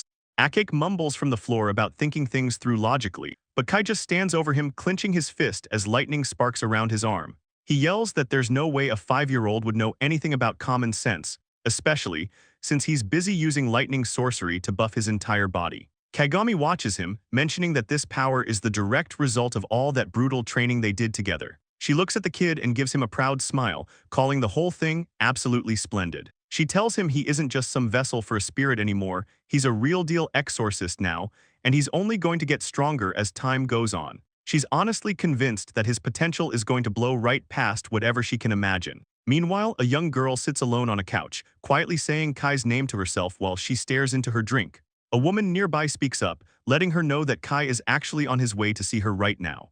The girl stays quiet as the woman reminds her that Kai is a vessel just like her. Outside the facility, someone lets out a tired sigh, still shocked that a kid is really being sent to a place like the Alone 121 Spirit Facility. The vessel girl leans right over Kai, calling him a kid and pestering him while he just sits there looking totally drained by her constant energy. Kai sits on the floor with the other children, looking pretty lonely, especially since a kid his age shouldn't be locked up in a place like this facility. The scene moves over to the Risenin, a massive stone building where the high-ranking exorcists handle all their legal business and justice. Inside the agency, someone is losing it, yelling out and demanding to know what's going on with the case. Akihiko is leaning over the desk looking heated, asking why Kai is being put in protective custody when the kid was clearly the victim of Akake's BS. The man across from him says he understands the point Lord Shirakami is trying to make, which gives Akihiko a second of hope. But Kurakawa, a judge for the review board, looks him dead in the eye and tells him it's actually the complete opposite. He stays calm and explains that the statements from the Shirakami and Akake families are totally clashing, revealing that Akake is lying through his teeth, claiming Kai used a demon god's power to attack him for no reason while he just defended himself. Akihiko is stunned by the lie, but Kurakawa mentions that Kagami's witness testimony actually gives their side a bit of an advantage for now. Kurikawa points out the main problem, the idea that a 5-year-old like Kai could take down a guy like Akake without even tapping into the demon god's power is just so hard to believe that the whole story seems fake, leaving Akihiko standing there in total silence. Kurikawa takes a second to mention that what he's about to say is just his own personal take, but the motive Kagami brought up regarding the Lord makes sense, because Akake is honestly too gross and trashy for anyone to actually trust his word. Akihiko starts looking really stressed out as the judge warns him that Lady Shirakami might not be too happy with his next point, which is how Kai was described as some kind of savior during the incident. He explains that this was exactly how Mr. Kagami talked about the kid during his official testimony, noting that while history says the demon god Dauma has enough power to wreck the whole country even from inside a vessel, the reality is that Japan hasn't actually dealt with any big disasters for the last 5 years since Kai was born. He adjusts his glasses and tells Akihiko that, putting his official job as a judge aside for a moment, Kagami's version of the story was actually. Kurikawa finishes his point by saying that Kagami actually felt excited by the whole situation, leaving Akihiko standing there completely shocked. He tells the judge to just change the verdict then, but Kurikawa immediately tells him that's not allowed. Meanwhile, Kai is sitting back and drinking some tea. He thinks to himself that even though he's basically under house arrest, it's actually a stroke of luck that he's got any freedom at all inside this cage. Akihiko looks pretty worn out as he mentions they're lucky everyone is so afraid of Dauma, then asks if it's time for tea. Kai is just glad that his movements aren't being tracked too closely right now, mostly because he knows he's running out of time. His 6th birthday is coming up fast, and that's the day his parents are destined to die. He tells himself he has to do everything he can while he has the chance, but then a guard suddenly yells at someone to stay put. The guard starts shaking and stammers that he isn't even moving, looking like he's dealing with the girl from the facility. She sits on the floor and asks Jinzaname why he's acting so defiant all of a sudden. One of the attendants tells Instructor Hyodo that he's taking things way too far, but the guy just grunts, clearly not caring at all. The vessel girl looks down, feeling like this whole thing is wrong, but she stays quiet. Nearby, Akihiko tells Kai they need to get out of the facility as fast as possible, warning him not to do anything that would cause trouble. He puts a hand on the kid's shoulder and tells him that he absolutely cannot use his own magic. He explains the area is only supposed to detect Dauma's power, so if Kai uses his own stuff, he'll be labeled a heretic and things will get messy. Kai's just thinking how annoying this is when the girl suddenly says she's decided to curse those guys to death. Kai is completely thrown off by her sudden threat. He tries to tell Dauma to wait, but the spirit tells him to shut up because he really hates Hyodo. Kai tries to stop him before things get out of hand, but then a thought hits him. He realizes his dad only told him not to use his own power, so maybe letting Dauma's magic loose is actually fine.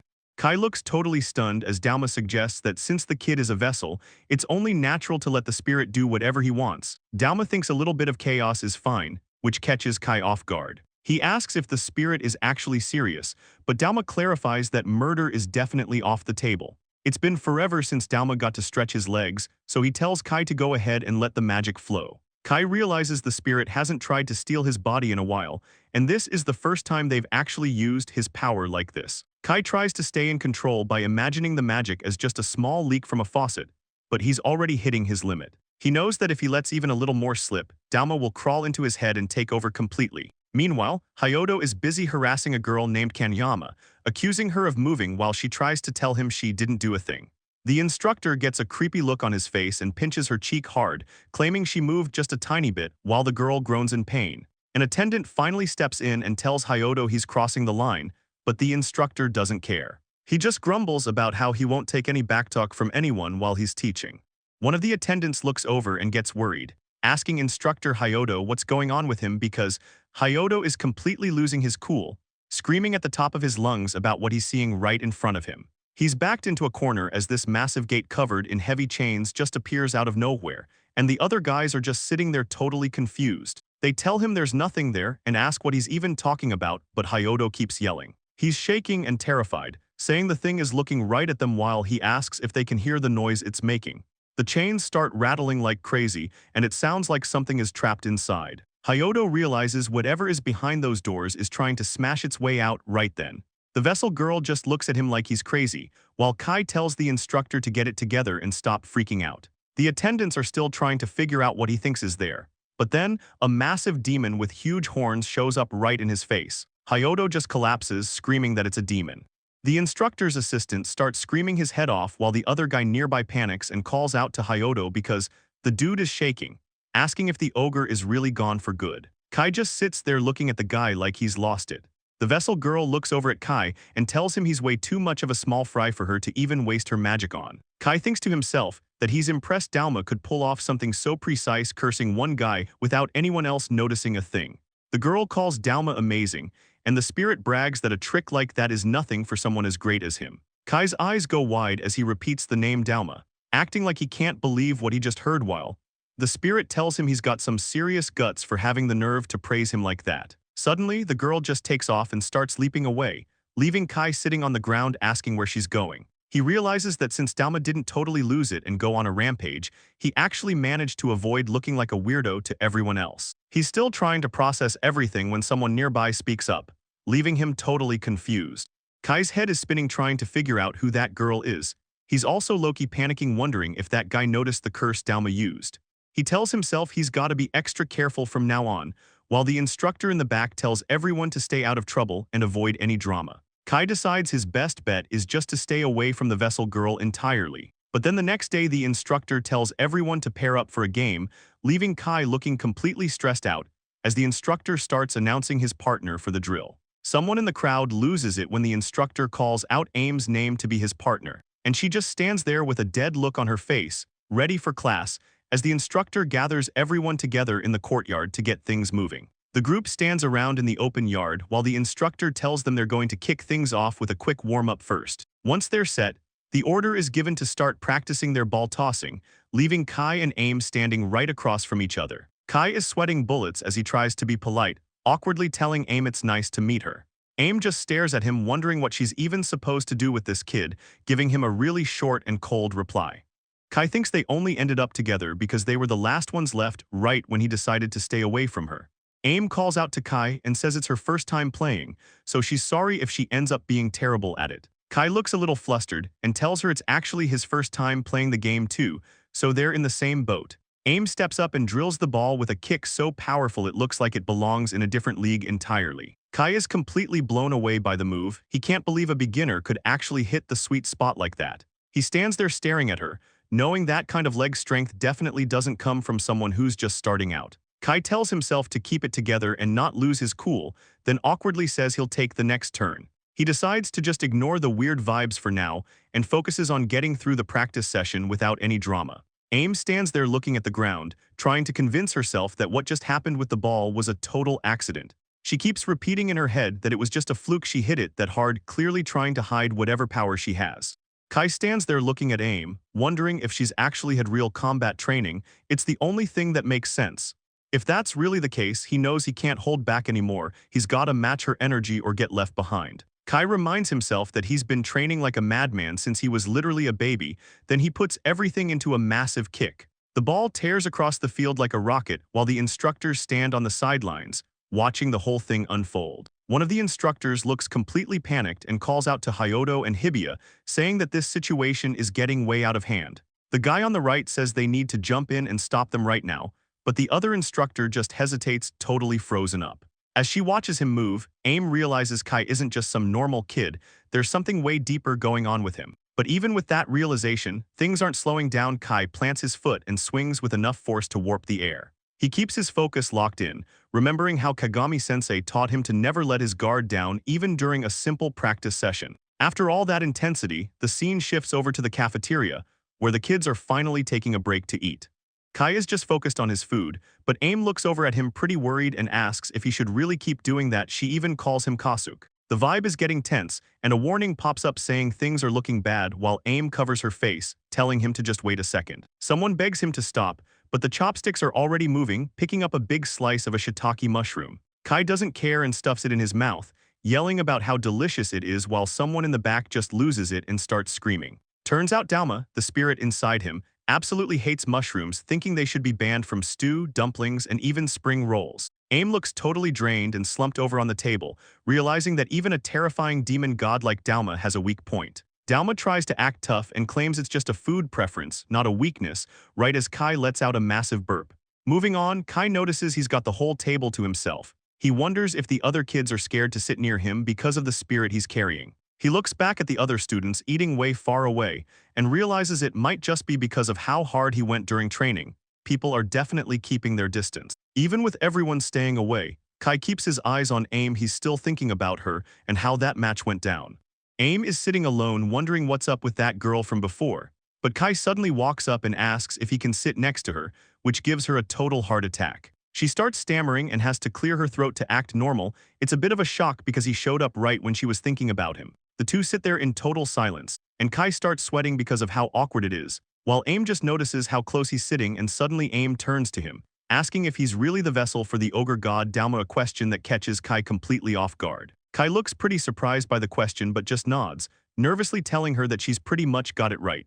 So Aim gets a serious look and asks if Lord Dalma is actually in there right now, or if maybe there's something else going on, leading her to lean in close to his face. She asks if he's actually the demon god himself or if she's just talking to Kai. Kai is totally caught off guard and stammers through a reply, asking if she thinks he's in the middle of being taken over by the spirit. Aim looks away and admits she doesn't really know, then quickly says she's sorry for even asking something so weird, and the two of them just sit there in the quiet. Kai looks over at her, thinking he really has no idea what's going on in her head. Kai watches Aim and thinks about how intense she was earlier. He can't believe she isn't even a little scared of Dalma and just keeps asking all these questions. Aim looks down, clearly caught up in her own head, and then she drops a bombshell. She tells Kai that she actually used to be a vessel child too. Kai completely loses it and asks if she was really a vessel. He gets stuck on the fact that she used the past tense, like it's already over for her.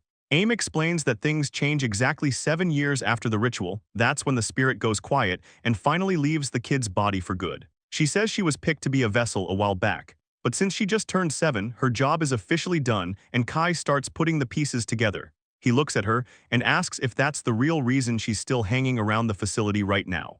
Aim confirms it, explaining that any kid who is a vessel has to stay there on probation for a bit after the spirit is gone, which really stresses Kai out because he realizes he might be forced to come back here later.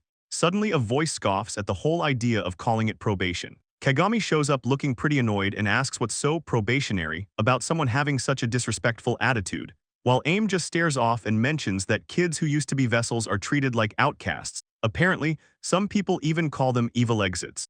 The narrator points out that these kids usually get treated like outcasts because they used to act pretty stuck up back when they were vessels. It's a pretty dumb way to treat them, especially since these kids are the only reason the spirit's anger stays in check. Kai starts to get the picture, just as someone off-screen asks what's going on with Aim being so defiant lately. It turns out Aim has had a rough time for a while. Even other staff members have to tell Instructor Hayoto he's going way too far. Kai realizes all that bad treatment is exactly why she's so socially awkward, and then something catches them both off guard. He starts thinking that Aim probably felt like they could actually get each other since they're both stuck in the same boat. It makes him wonder if she was just doing her best to reach out and find a friend in him. So while they're sitting down for a meal, Aim explains that the spirit she used to hold was called Asane the Snow Woman. Kai asks Dalma if he's heard of her. Dalma says he has, since she's apparently one of the 8 pillars of Japan's Requiem. Aim looks totally shocked when she hears that name. She just repeats the title like she can't believe it. Aim looks down, telling Kai he's surprisingly well informed before confirming that Asane is indeed one of the legendary 8 pillars. Kai starts sweating, realizing he accidentally let his thoughts about the spirit slip out loud. She gets a bit quiet, looking distant as she mentions how incredibly beautiful the spirit used to be. It's clear she really cared for the presence she used to carry, but just as Kai is about to say something else to Aim, a loud voice cuts through the air and demands both of their attention. One of the instructors stands at the door, telling them to quit stalling and finish their food since afternoon classes are about to start. Kai and Aim jump a little, quickly promising to hurry up. The staff members talk among themselves, with one complaining that the 2 kids have been sitting there for 2 hours straight, though the other guy thinks it's just nice they're actually friends. Back in his own head, Kai looks pretty intense as the girl connected to him asks what's wrong, but he just tells her it's nothing. While Kai wonders where the other teacher went, Instructor Hayoto is seen walking off on his own, looking totally broken and just whispering the spirit's name over and over. Things take a turn when another instructor realizes what Kai is planning and panics, asking if the kid is really about to use sorcery right here. The guy starts losing it, begging Kai to stop because using that kind of power right now is a terrible idea. Another staff member yells for Instructor Kurita to step in and stop him, but Kai doesn't flinch. He just reaches out his hand, ready to unleash whatever he's holding back. Kai stands there with his hand out and a heavy look on his face. Everyone can feel just how terrifying the evil spirit inside him really is, and one of the staff members tries to yell for him to stop, but the other instructors just stand back and watch the tension build until the lead instructor surprisingly says it's great, leaving the worried staff member completely shocked by the reaction. The instructor looks at the kid with a smirk. He admits that as a teacher, he's actually dying to see what kind of power Kai is hiding, so he crosses his arms and gives the green light, telling Kai to go ahead and show them what he's got. Kai doesn't hesitate for a second. He gives a firm yes with a confident look in his eyes, feeling the spirit girl leaning over his shoulder as he asks Dalma if he's ready to do this. He takes a wide stance and announces he's going to allow a partial use of his magic power starting right now, making sure to focus as he starts releasing Dalma's energy. He visualizes the power like a water faucet to keep things from getting out of hand. Thinking back to his meditation class, he decides to imagine just barely turning that faucet, aiming for a tiny, controlled drip instead of a flood. Kai realizes that if too much of Dalma's magic pours into him, he's basically leaving the door open for his body to be stolen at any second, and he feels like he knows exactly where his limit is, but he still keeps that mental faucet down to a tiny drip to stay safe. The kid admits he's still feeling pretty nervous about this, so Dalma asks him why he's looking so hesitant all of a sudden. The spirit girl leans in and tells him not to worry, while Dalma mentions that the spell they're about to use is actually one he knows well. It turns out to be Foxfire, the most basic type of fire magic, which is the same move Kai saw Aim using back at the mountain, so the spirit girl gives him a look and asks if he's ready to give those instructors the chills with what's coming next. She calls him Kasuk and tells him it's time to get started, prompting dark energy to swirl around Kai's feet as the instructors watch closely. The guys watching are completely confused, asking what they're even looking at as the energy starts to spread out in thick waves. One instructor thinks to himself that he's never seen a flame art with such a scary vibe. It's just pure sinister power. The spirit girl shouts out the name of the spell, Hatarubai, as she gets things moving, and Kai just stands there looking completely shocked by the sudden surge of power. The dark energy whips across the entire training hall while Kai holds out his hand, focusing hard as a dense, black flame starts spinning right at his fingertips like a tiny storm. One of the instructors is so stunned he almost falls over, while the lead instructor stands there frozen, barely able to say that he's actually amazed by what he's seeing. He can feel a massive amount of power packed into that little flame and is losing his mind over how the kid is keeping all that energy steady in one single point. The guy just can't believe it's happening, staring at the orb and wondering how a kid Kai's age could even be capable of something like this, so he starts sweating as he looks on. Finally finding the words for the one thing he knows for sure, he looks totally dazed and calls the flame beautiful, even going as far as to say that it's pure sorcery, but then he panics and tries to take it back, yelling that he didn't mean it like that, and was actually just freaked out by how evil the energy felt. He keeps thinking about how terrifying the situation is, worried about what would happen if that thing actually went off and blew the room apart. Even Kai is starting to sweat now, looking down at his own hand and wondering what he's even created. Kai realizes that the second he activated the fire spell, a bunch of random images started flooding into his brain. He feels the magic rushing through his whole body, and it almost feels like he's tapping into something else. It feels like a really old memory from a long time ago. The images show hands reaching out, filled with a desperate need to get better at magic. They wanted to be stronger than anyone else, showing a girl using the same kind of power Kai has now. Kai is completely wide-eyed, wondering if he's actually seeing Dalma's old memories, but then Aim suddenly snaps him out of it, apologizing for whatever she was thinking earlier. She starts talking about how Dalma is actually incredible, which catches Kai totally off guard. He asks her why she's acting so weird all of a sudden, but then he stops himself and gets serious. Kai admits that he's still really worried about Dalma taking over his body, and was actually pretty scared when he first took in her mana. Dalma explains that when Kai used his technique, she felt something. She could actually sense the way he handles his magic, and exactly what was going through his head at that moment. She looks down, blushing a bit, and admits she realized Kai is actually a really sincere guy. All the walls she built up started to come down, and she even found his presence kind of reassuring, leading into her saying something that she knows probably sounds pretty weird coming from her. Dalma looks him right in the eye with a soft smile, asking Kai to stay by her side from now on. But then she just loses it and starts laughing, which completely confuses Kai. She keeps grinning and repeats his traits like sincerity and reliability as if the whole thing is a joke. She asks him if he really thinks that's the right thing to say to someone who tried to curse his mom to death, and Kai can't even argue because he remembers she actually did try to kill her. He just stands there while she keeps laughing at him. Kai watches her and realizes he doesn't feel that same evil vibe from Dalma anymore. He wonders if it's just because of all the time they've spent together lately, or if there's another reason she's changed. Dalma just shrugs it off, saying it's fine by her and tells Kai not to worry, she's going to haunt him whether he likes it or not. She leans in close, wrapping her arms around him and looking him right in the eyes.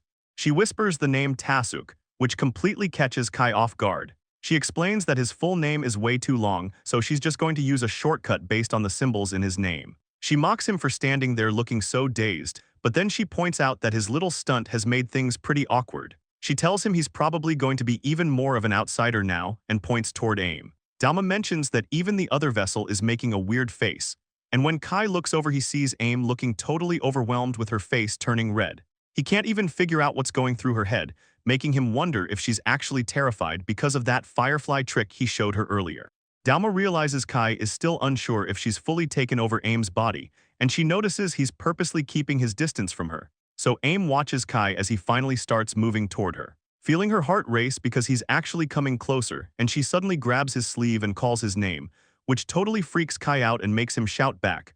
But then AIM gets all shy, looking down at his hands while she tries to find the right words to ask him a huge favor, wondering if he'd be willing to help her out with her training. She's blushing like crazy while asking him and even gives him a polite bow, telling him she's really looking forward to learning from him and getting some encouragement. Later that night during their free time, they head over to the Chamber of Silence. Kai's still a bit confused about how they even got here, but he tries to tell her he's not really teacher material and that it's a bit much for him. AIM isn't having it though. She tells him it has to be him, because seeing his firefly technique earlier today totally blew her away. She looks him in the eye and says she was just overwhelmed, and explains that nobody can usually pull off that kind of power so perfectly. She's never even read about a vessel like him in the history books.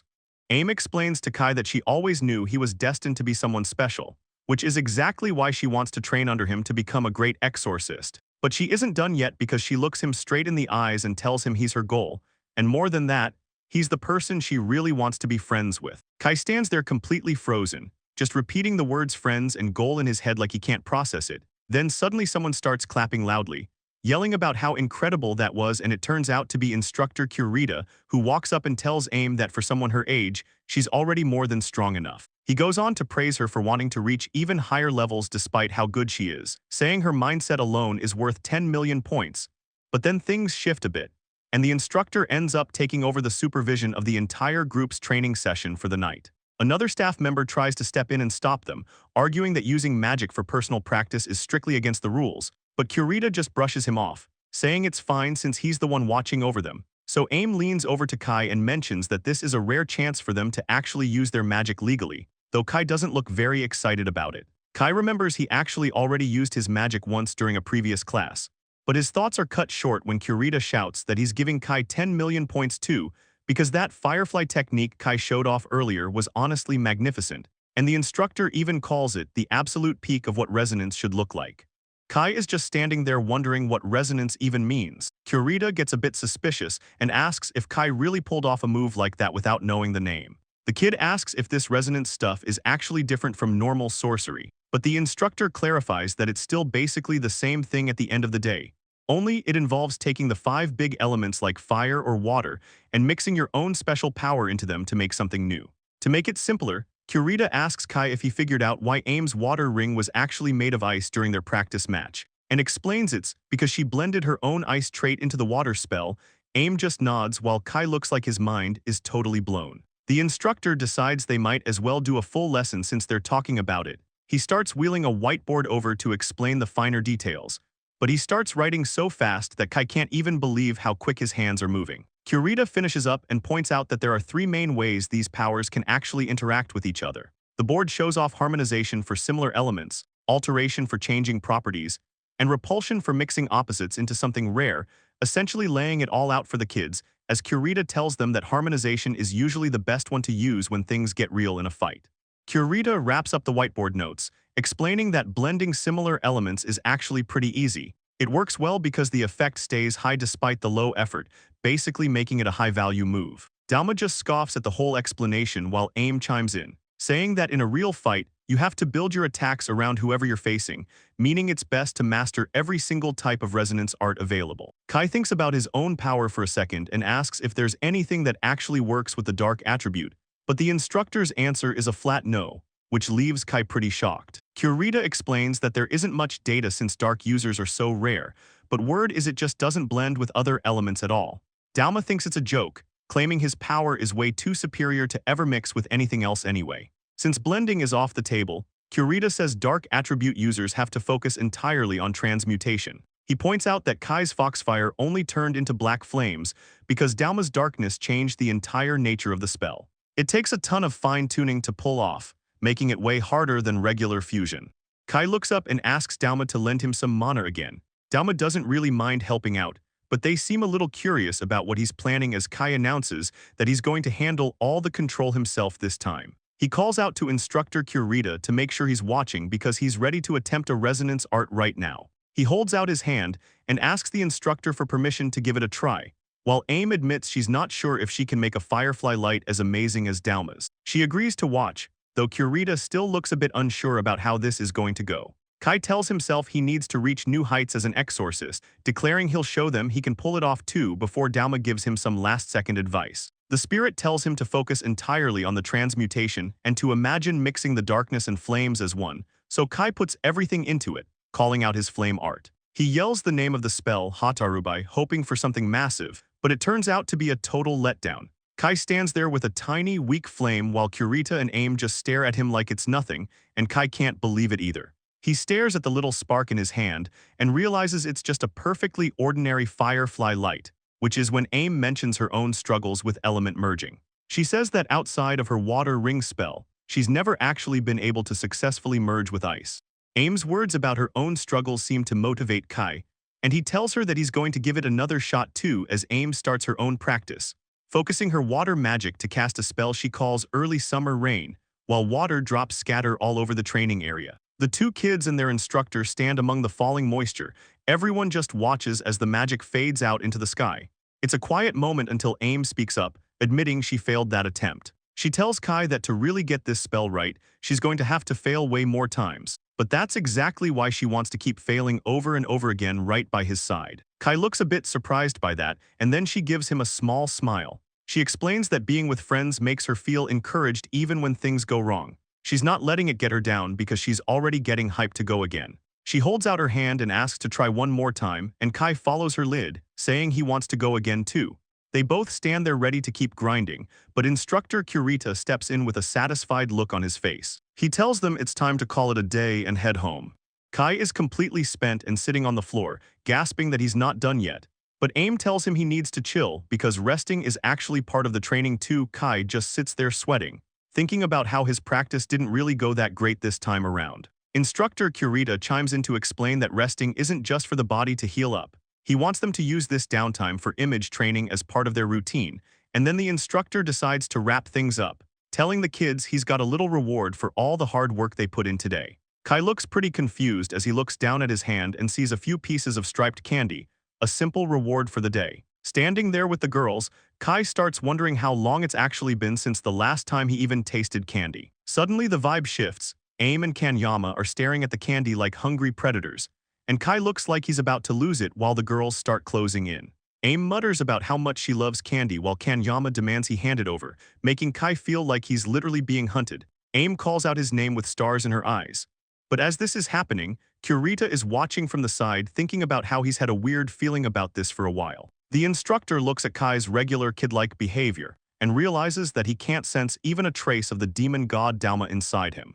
Instructor Kurita stands there with his arms crossed, realizing Kai's energy feels like a totally different person compared to before. It's starting to look like Kai is actually the one in total control of the magic. He gets this stunned look on his face, trying to wrap his head around how that's even possible. He thinks back to that one time and wonders if the magic used back then was only under Dalma's control just to show off Kai's potential as a vessel. But now he's questioning if Kai can actually switch between who's in charge whenever he wants to. He looks at the kid and can't believe he might be the one behind all of this. It's crazy because even with a demon god like Dalma living inside him, Kai's mind and body haven't been taken over one bit. Kurita is basically losing his mind thinking Kai might actually have Dalma under his thumb, but it's the only thing that makes sense right now. The instructor realizes that if the kid is actually pulling off something this insane, he's currently in the middle of teaching a student that is way beyond anything he's ever seen before. Later that night at the estate, someone thanks Kai for all the hard work he put in during today's training session. Aim stops Kai in the hallway and asks if he'd be down to keep training with her from now on. He doesn't even hesitate and says yeah, of course, which makes her thank him for everything today. Kai's actually surprised because her sense of personal space seems way more normal than before. So Aim figures that since they're officially friends now, he won't be so pushy anymore. Kai waves and tells her goodnight, thinking to himself that they're honestly going to get along just fine as he starts heading back. Suddenly Aim is right on his heels, so he tells her she's back to having zero personal space. She just looks at him and asks why he's the one following her. But Kai realizes he's going the right way and asks if her room isn't actually in the opposite direction. She gets all quiet and looks down at the floor before asking if she can just come to his room instead. Kai's completely caught off guard, and he starts losing it, wondering why a girl would want to visit a guy's room in the middle of the night. He asks her why, his mind going to some pretty weird places before he reminds himself she's only 7 years old and there's no way it's anything like that. Then he looks down and sees her hand shaking as she grabs his sleeve. He asks if she's trembling, and she finally admits that she's just really scared. Aim looks down, sounding really tired as she explains that this feeling has been going on for a long time. She tells Kai that sometimes she just feels like someone is watching her, and she doesn't say anything else, just leans into him for comfort.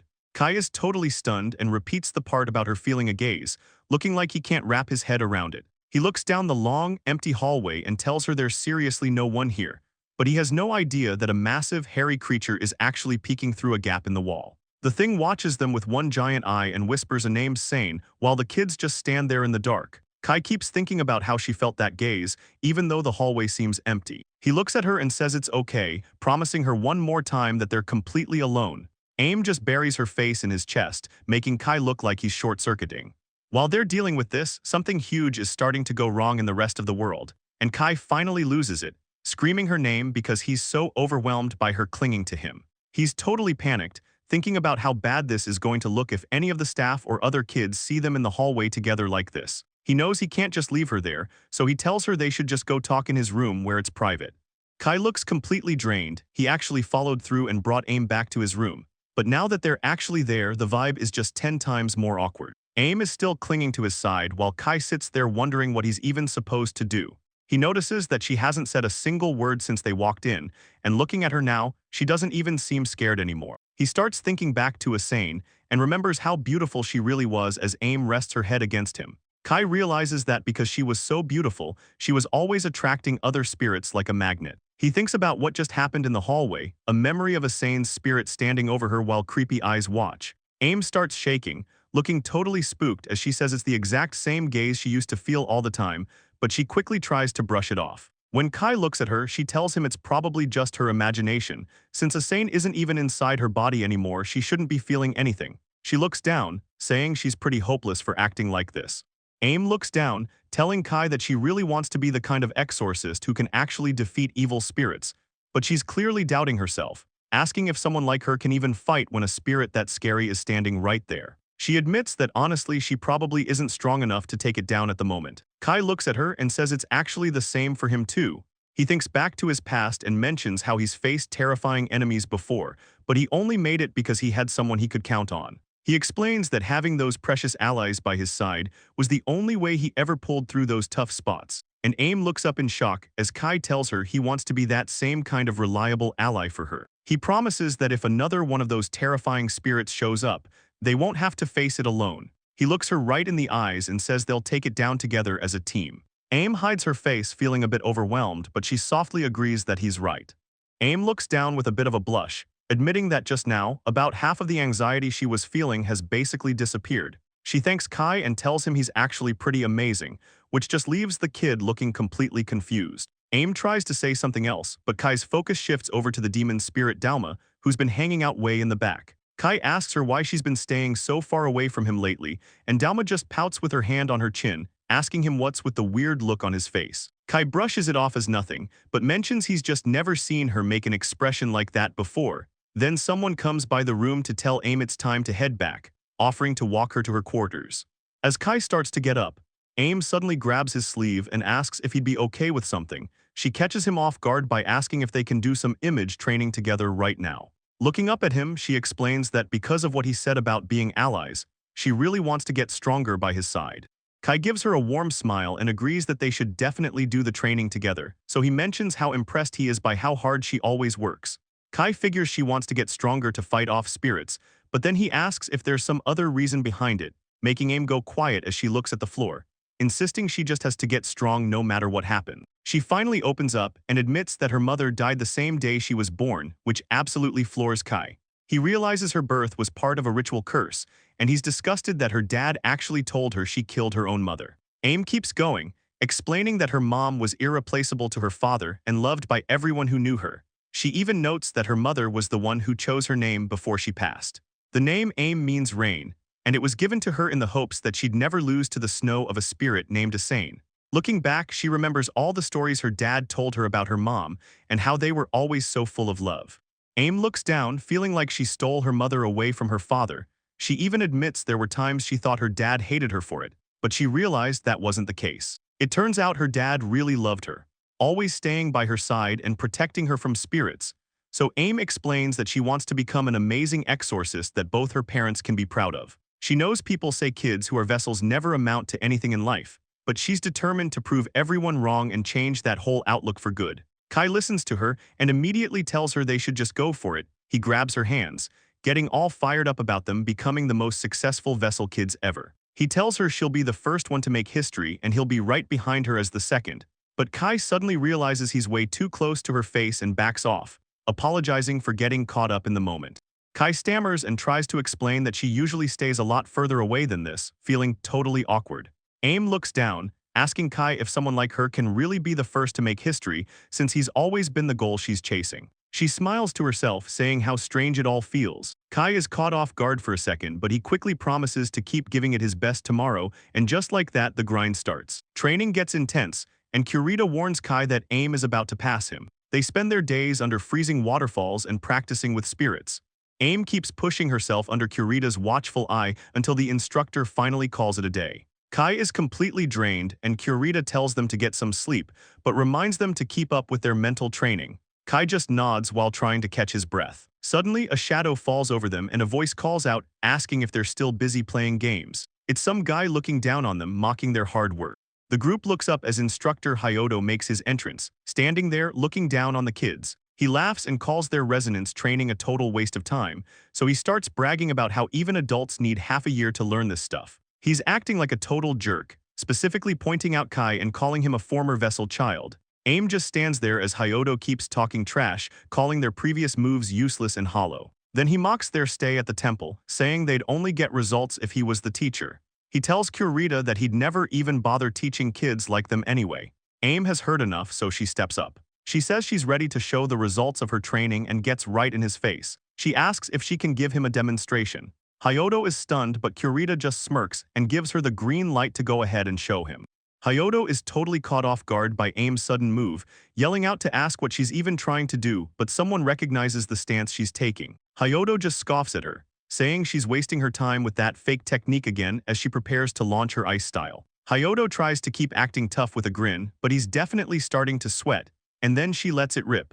A massive swirl of snow called hazy snow completely takes over the room, catching Hayato right in the middle of the storm. He's totally losing it, shouting out because he has no idea what's hitting him.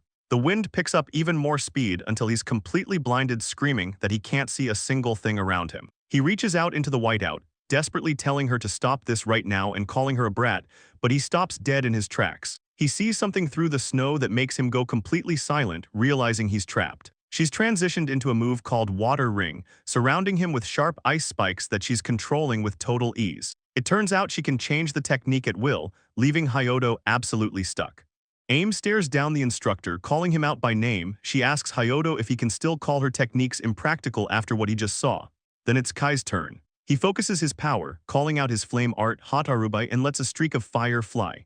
Instructor Kurita is actually impressed, noting how Kai is following Aim's lead right after she showed off her fusion. He tells Kai it looks like he's finally made that firefly resonance his own through transmutation. Transmutation is all about mixing different attributes while perfectly controlling the flow of mana, and Kai feels like he's finally caught the hang of it. Still, he sighs, thinking his flame is nowhere near the level of the demon god Dauma, but Kagami doesn't care about that. She's losing it, yelling about how crazy it is that he can control someone else's mana in just 2 months. She grabs Kai in a massive hug, asking if he even gets how big of a deal this is while he struggles to breathe, and then Kurita turns to Hayato. He asks the guy what he thinks about the results of the kid's special training, leaving the instructor totally speechless. Kurita calls out to instructor Hyodo, who looks like he's having a rough time. Hyodo stammers that it was fine, but then tries to act tough by telling the kids not to get cocky just because they mastered some basic magic. Deep down, he's actually panicking because he can't believe they pulled that off with only 2 months of practice. And it shows on his face as he mutters that for children, they did well enough. Kurita just stares at him, knowing he's just being stubborn. Hyodo tries to double down, saying that everyone knows children of former vessels never really go anywhere, and adds that he hopes learning a few arts quickly doesn't end up being the only thing Kai ever does with his life. Kurita ignores the saltiness and starts counting to himself, eventually asking Aim if the number was actually 5. Hyodo is completely lost, but Kurita keeps going, explaining how shocked he was that Kai just started mastering one art after another once he got the hang of it. The instructor repeats the number 5 like he can't even process it, looking at the group in total disbelief, asking if Kai really has 3 more resonance arts ready to go besides the one he just saw. Kurita explains that for the sake of the unexpected audience, they stuck to showing off some safer, low-risk techniques like Kasumiyuki and Hyakken, making Aim reach her hand out with a serious look, saying there's clearly no reason for them to hold back anymore. Hyodo starts to freak out, wondering what she's planning. Hyodo loses it and calls the kids little deviants, yelling that if they think they're so tough, they should just go ahead and break every record in the book. Then he storms off. Kurita just watches him go, figuring that's just the guy's weird way of cheering them on, and tells the kids the timing actually worked out pretty well for him too, which just leaves Kai looking confused about what's going on. The instructor tells them he's seen exactly what they've achieved through all their hard work over the last 2 months, and says the time spent training them was really important to him. He thanks them for everything, calling their time together a treasure, but his face turns serious as he tells them today is officially the very last day of their training sessions together. Kai and Aim are both totally caught off guard by the news, asking him why things are ending so suddenly. Kurita explains that his transfer finally went through, meaning he has to leave the facility for good, leaving both kids in shock. Kai looks pretty torn up about the news, asking the instructor if he's being forced out because of something they did, but Kurita shuts that down immediately, explaining that the real issue was him deciding to use magic during their sessions on his own. Kai tries to argue, though the instructor just smiles and says he doesn't mind since this was the specific path he chose to take. Aim stays quiet while looking at the ground, and Kurita tells them both to stop looking so depressed about everything, adding that after spending the last 2 months with them, he can already see them becoming top-tier exorcists one day. He mentions that for kids their age who are still growing, a couple of months is actually a huge amount of time, and since they made every single day of that time count, he can leave without having a single regret. He gives them some advice for the future, telling them to go to the director, Mr. Kagarabito, if they ever run into trouble once he's gone. He hypes the guy up as a Class 5 exorcist who's incredibly strong, promising the kids that the director will definitely have their backs. So with the mood settled, he says there's just one more thing to do. He wants to see the final results of all that special training they've been putting in. Kurita decides to go out with a bang, challenging the kids to a match of Kemery to see just how much they've improved, and they don't hesitate for a second, shouting back their agreement so loud it carries through the night air. Kai stands alone in the hallway later on, just staring at the door he just closed, totally lost in his own head, until the masked spirit pops up out of nowhere, asking if he's actually planning on heading over to see that girl now. She confirms it, and Kai realizes Kurita must have filled her in on everything right after their game ended. Looking back at that moment, both kids were completely wiped out on the floor when Kurita mentioned he had one last thing to tell them, a total shocker that caught them both off guard, as he explained that Aim's time at the facility was officially up in a week. The spirit admits she's been stressing over it for days, trying to figure out the right thing to say to him before they part ways, but Kai just looks at her and shrugs it off, telling her she's overthinking the whole thing, because as he starts walking away, he tells her that maybe they don't even need any special words to say goodbye after all. Kai runs into Aim in the hallway while she's holding her ball, and he stammers out that he was just heading to his room, but he stops to ask if she's already finished packing up all her things to leave. She tells him that she's already done, and Aim mentions that even though she's ready, there's still a little bit of time left before her father officially comes to pick her up. She looks down at the ball in her hands, asking if he'd be down to play one last time together since they're about to say goodbye. Kai realizes that Dalma is right. They've reached a point where they don't even need to use words to understand what the other is thinking. He tells her they should get going while it's still quiet before it gets dark, and she gives him a quick shout of agreement, so the two of them start walking down the long porch together, heading out for one final game. As they walk, Aim looks over at him and remembers how their very first conversation actually happened while they were playing together. She gets a bit serious, admitting that in the beginning, she was always really curious about what kind of person he actually was. Aim looks him in the eye and says she used to wonder if he was really the vessel for the demon god, even asking Dalma directly for the truth. Aim looks at him and says he's actually way different from the scary impression everyone has of Lord Dalma. She admits she finally gets it now, and that to her, he has always just been Kai. Kai is taken aback, realizing that she finally figured out the truth. He knows she's realized he was never actually taken over by the demon god's spirit. Dalma pipes up, teasing him about the goofy, happy look on his face while he starts messing with Kai's hair. Kai snaps at him that this is just his normal face, asking if the spirit is still salty about failing to take over his body. But the mood shifts as Aim mentions she's been thinking about something all week long. As they walk, she admits she was desperately looking for a way to stay there with him instead of leaving. She looks pretty down, explaining that if she has to go, she's just going to end up all alone again, and Aim tells him that without him, she'll lose her guiding light and she's scared she won't be able to keep going anymore. Aim starts to say something but stops herself, and Kai just watches her. Kai breaks the silence by telling her she's going to be the first in history.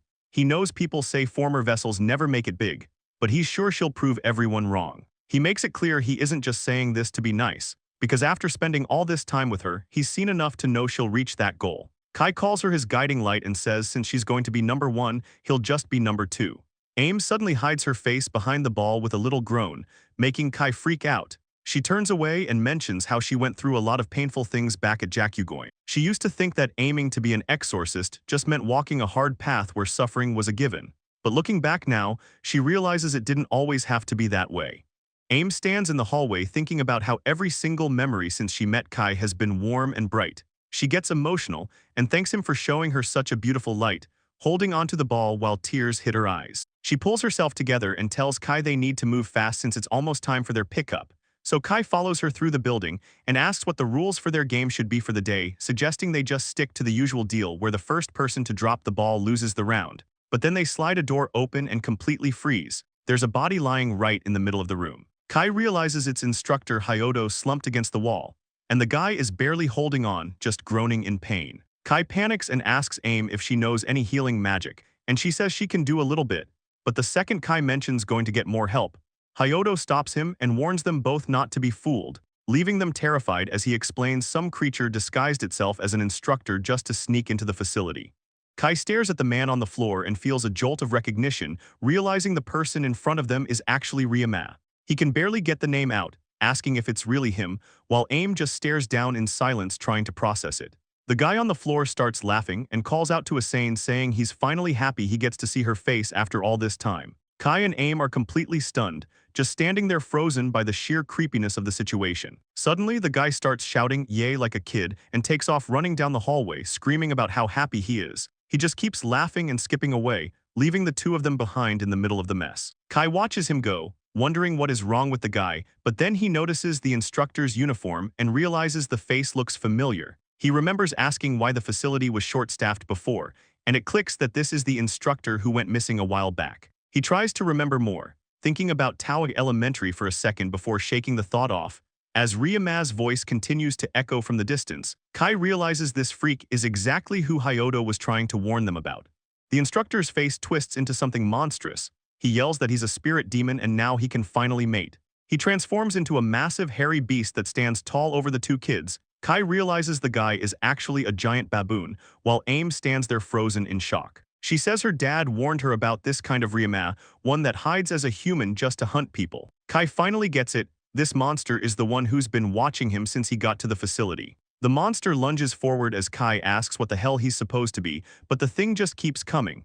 The creature screams at them to get out of the way. Kai can feel a crazy amount of pressure and bloodlust. He thinks back to everyone he's fought before, like the Akake family or other spirits, and realizes this thing is way beyond them. The sheer strength coming off this guy is on another level, making Kai feel completely outclassed for a second. But Aim isn't backing down. She reaches out her hand and prepares to use her ice magic. Aim doesn't waste a second and shouts out her ice ring spell, trying to stop the beast in its tracks. Kai calls out her name, but she tells him to get moving and go get Director Kagurabito. Kai is visibly shaking as she reminds him that instructor Kurita specifically said to find the director if anything crazy happened. She plans to distract the monster and buy him enough time to get away. The monster is right on top of them, so Kai stammers that they should both lure it to the office together. Aim shuts that down immediately, pointing out there could be other kids on that path. She refuses to put any innocent children at risk while the monster continues to trash everything around them. She explains the thing is only targeting her, so it shouldn't follow him if he goes alone. Kai knows he can't leave her, especially since the monster will just try to take her out first like before, so he grips his chest and yells for his hidden power to finally wake up and show its true form. Kai reaches out his hand and begs for his hidden power to answer his call, yelling at the top of his lungs for it to happen right now. He's putting everything into it, but he's just standing there screaming in the middle of class. The other kids are totally confused, asking what that was even supposed to be since he got so fired up and nothing happened. Kai is turning bright red from the embarrassment, but instructor Kurita steps up and praises him for his effort. He tells Kai to relax his shoulders and keep that energy for next time before telling the rest of the students it's their turn to try. Moving on, Ryuma is watching the kids practice their magic manifestation, keeping a close eye on everything. He thinks it's a bit better than just meditating, but it's still boring. Kai realizes that manifesting magic actually takes a lot of steady practice. It's not just some instant thing.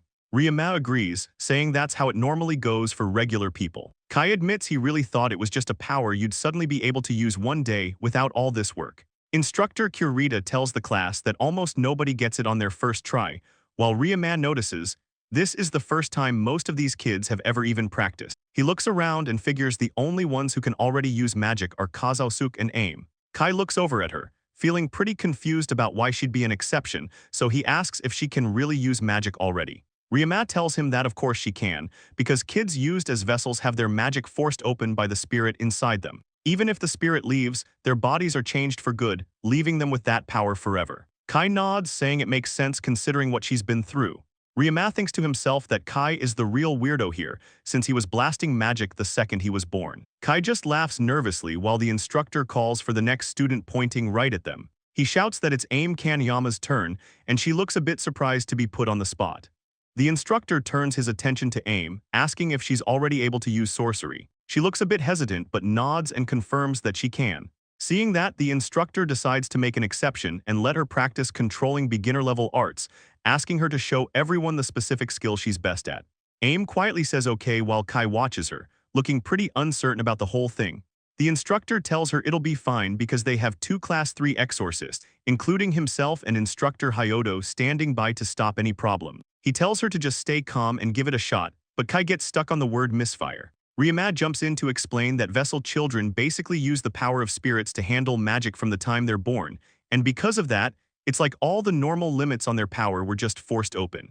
He points out that once the spirit leaves, their senses are totally messed up, which makes controlling their magic a huge struggle. Kai thinks about how they mentioned an explosion and why it would actually take 2 high-level exorcists just to keep things under control. He looks over at the instructors and realizes that something about this situation is really weird. Kai looks up and asks if there are really only 2 instructors around today, thinking to himself about how annoying this is. Aim wonders what kind of explosion they're gonna see this time, while instructor Hayato brings up the last class, reminding her how she flooded the whole place. He keeps going, saying he was in a real spot back then because she couldn't even control her magic. Aim looks totally stressed out as he tells her to just try and be careful this time around, which makes Kai lose his cool. He stares at the guy, thinking he's a total bastard for saying that. Aim feels the pressure of everyone watching, knowing the instructor is just rubbing salt in the wound. But then another voice cuts in and tells her everything is gonna be fine, and she looks over at instructor Hibiya, who's smiling and tells her to just handle it her own way. He explains that he only said that stuff earlier to help her relax, and that he actually isn't worried. Hibiya tells Aim that because she was a vessel and went through so much, he really believes she's the only one who can do what needs to be done here. He finishes by saying he's counting on her, and Aim just takes it all in. Kai chimes in too, telling the group that Aim is definitely going to be fine, thinking to himself about how she's actually one of the strongest people he knows.